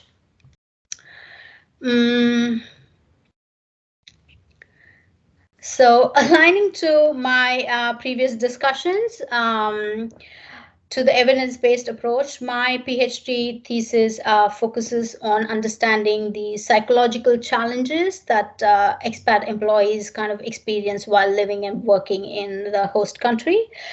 Jess, I don't know if you're still here listening to me, but I definitely could sense the kind of experience that you have gone through, and do relate to the experiences. Most of the time, what happens with expat employees is employers trying to focus on the pre-departure kind of training and support. Just tell them what about the new country, the demographics, about the banking, the housing, and things like that. But literature has emphasized that expats kind of experience a lot of psychological challenges, mostly upon their arrival in the host country. And this part of literature has really and to support employees on this front, there's very limited training or intervention facilities available to them in a foreign land. So generally, either it's again outsourced or they need to put kind of spend out of their pocket, which most of them are not willing to. So, these were the reasons why it kind of attracted me to, and experiencing, as I said, I have experienced the challenges as an expat myself. So I thought, why not come up with this intervention design, which is based on Karina Nilsson's intervention design. It's called the Kaizen Inspired Improvement Intervention Tool. So basically, I had a 4-week intervention where in the first week they kind of talk about their stressful events, which is current.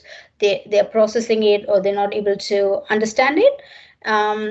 In week 2, once they identified that, in week 2, then I had them kind of I'll just show you in a bit. So this was the week 1 process where they logged in their current stressful events at workplace, or be it a personal thing, and when did it occur, and what was their first reaction. So once they got this data, in week 2, I encouraged participants to kind of emphasize on their thought processes, the internal monologues that everyone goes through in a stressful situation. You can't tell anyone, right?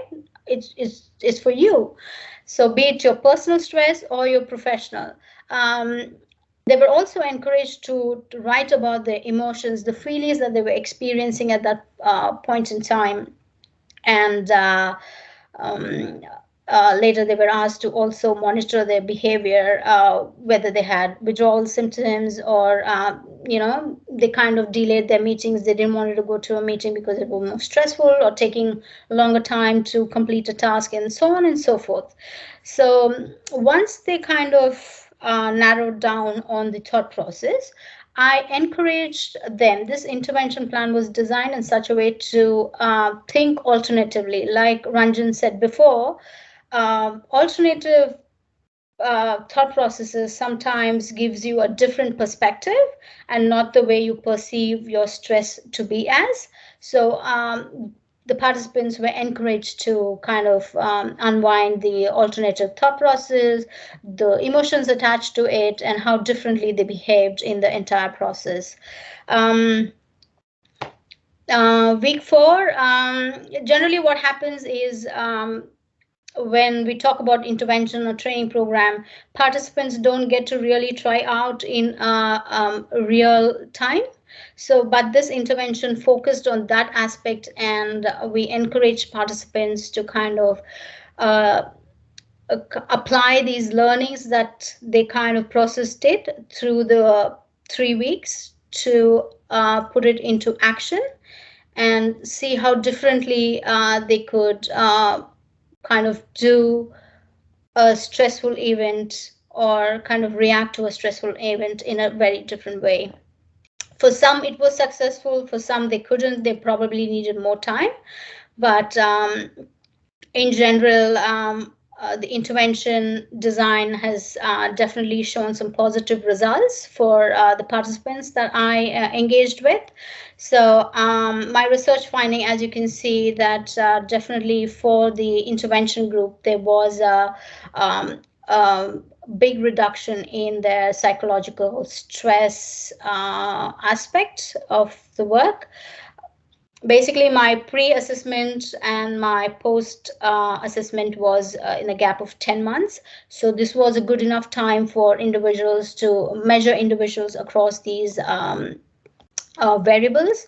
So there were some good results here, and definitely self-resources, personal resources are very, very important in the process. So that was one of the measurements that I I encouraged my expat participants to test them upon.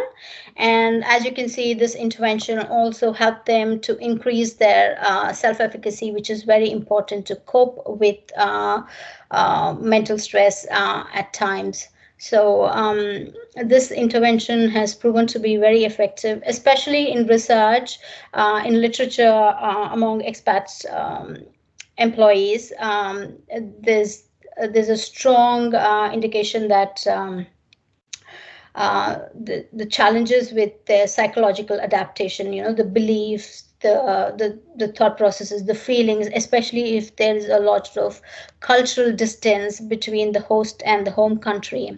I mean, from where they actually are, but they move to a new foreign country, right?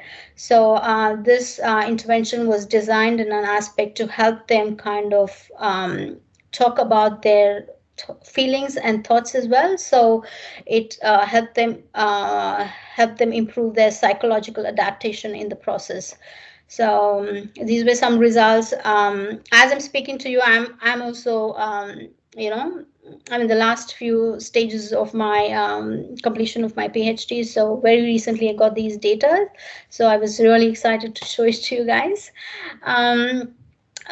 Overall, what I would like to highlight is mental ill health globally is projected to result in 16 trillion in loss output and productivity by 2013. So we need to act now, and we need to act correctly.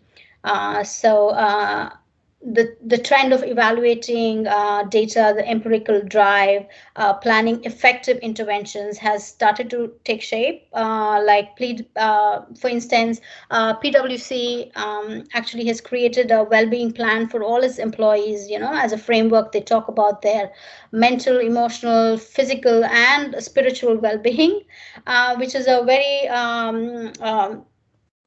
very nice, I think, a clear drive to encourage the employees to be very proactive and understand their mental health issues in hand, if any. S&P is no far behind. As I mentioned, they have created mental health team where they plan the initiative for its employees. So it's all internal. It's not outsourced, which generally was the tendency. So the data remains with them, which is very important, and data speaks a lot, right? So these data-driven models are beginning to produce a lot of results and showing better workplace mental health practices. So I think this must be the way forward for any organization or any HR who is listening to this speech today. So work stress and mental health has been evolving ever since. As I told you, there are a lot of other factors that we need to consider in today's world. Discovering how this data is utilized to structure and deploy and kind of implement effective intervention is what we practice at Center of Work, Organization and Wellbeing and the School of Applied Psychology at Griffith University. Partnerships among organizations and researchers, I think, will foster and encourage the investment and commitment to increase mental health initiatives at workplace, and we can make a difference for the employees and for the businesses. So I would really feel free to contact us to learn how we can assist you with evidence-based practices in case you have, organizational mental health or well-being issues that we can help you with. So once again, I would like to say thank you for having me here today. It means a lot to me. And wishing you all a very happy Mental Health Month. We very recently celebrated Mental Health Day on October 12th. So hopefully everyone is doing good. So thank you all. Any questions? So feel free. I will, yeah. Okay, participants, please note that the floor is open for questions. You can now switch on your cameras, unmute, and post your questions to the speaker.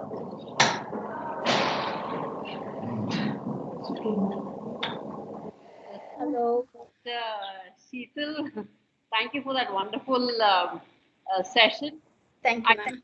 Yeah, so it was very relevant to me and kind of resonated with me, this whole aspect of evidence-based interventions and not one-size-fits-all kind of an approach.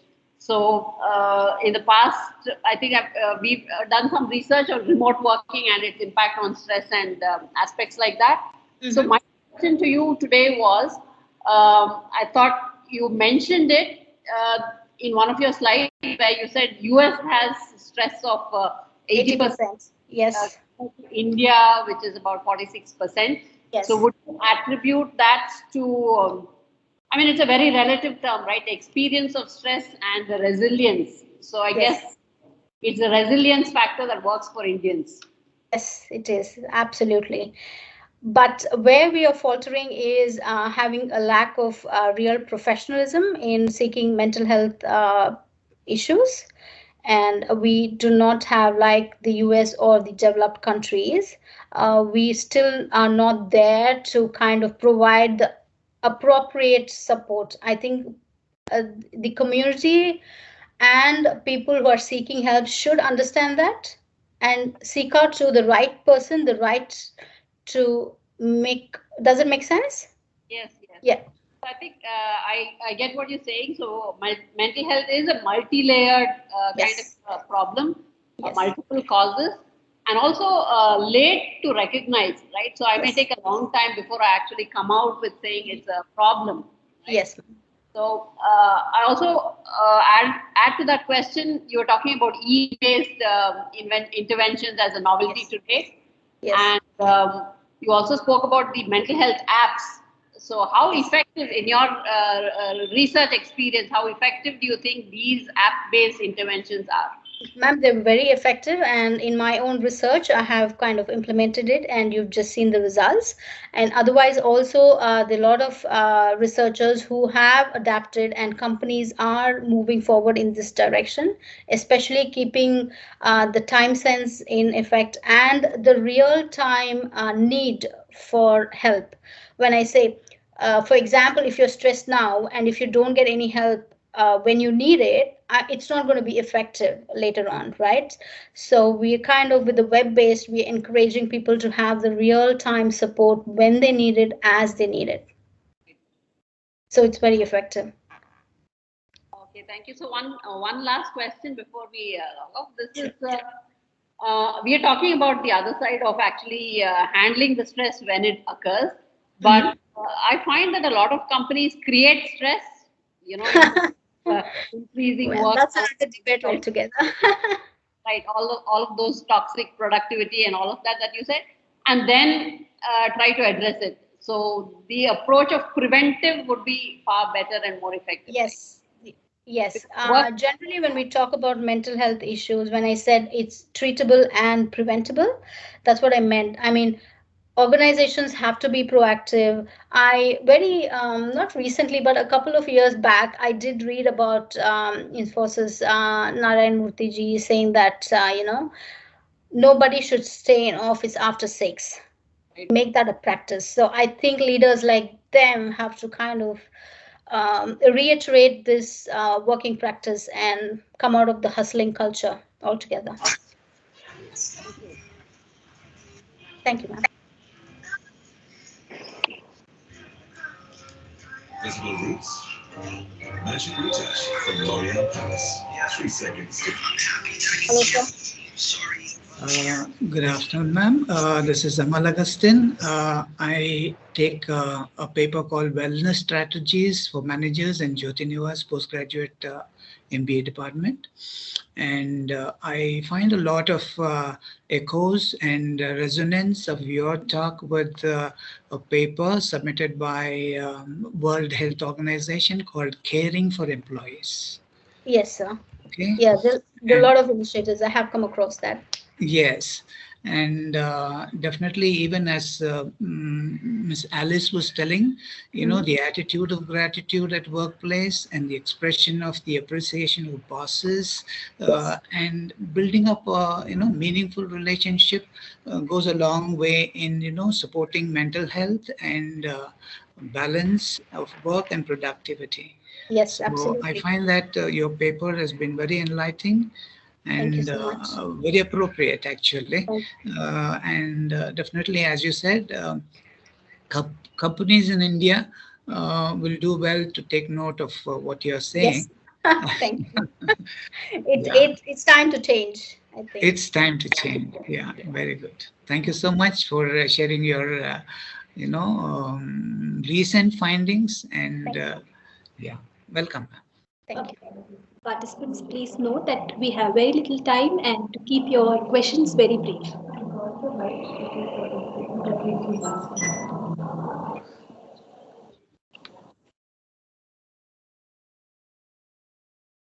Shakti, you have a question for me?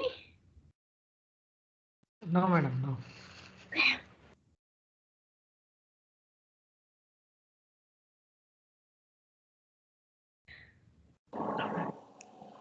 Okay, I think with this we come to the end of session 3. Thank you very much, Ms. Shepal, for the enlightening presentation. It would be an honor for us to have you again sometime in the future. Absolutely. Absolutely. Thank you so much.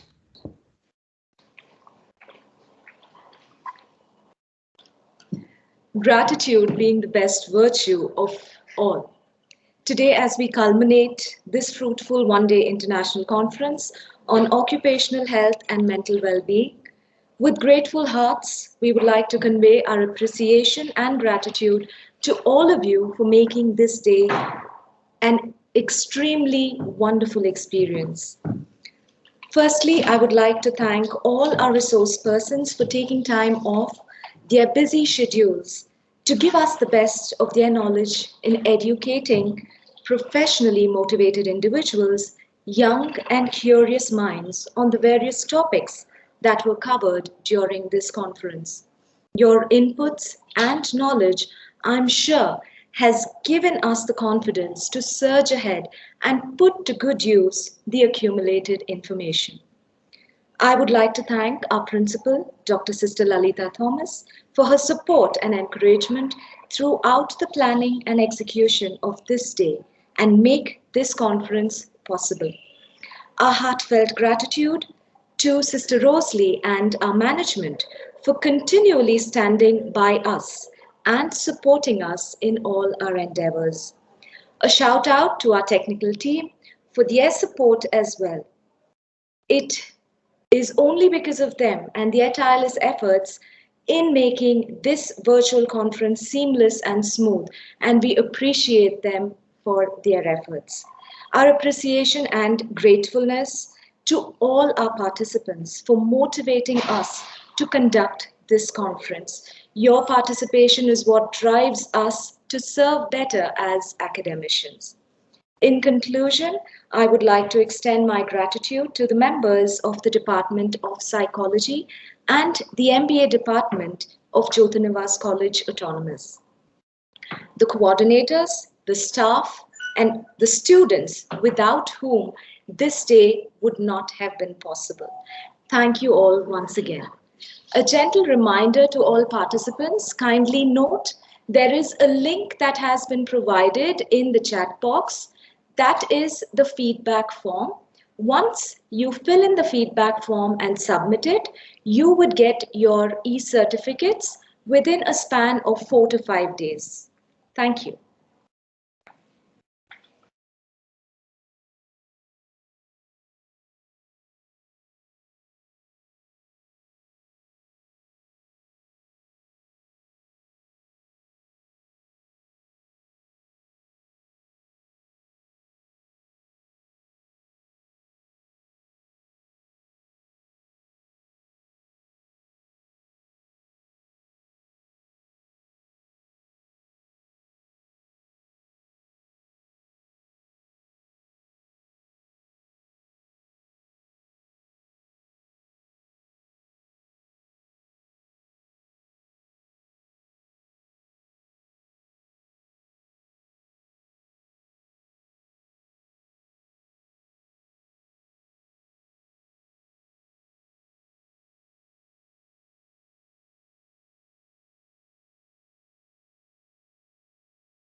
Mm.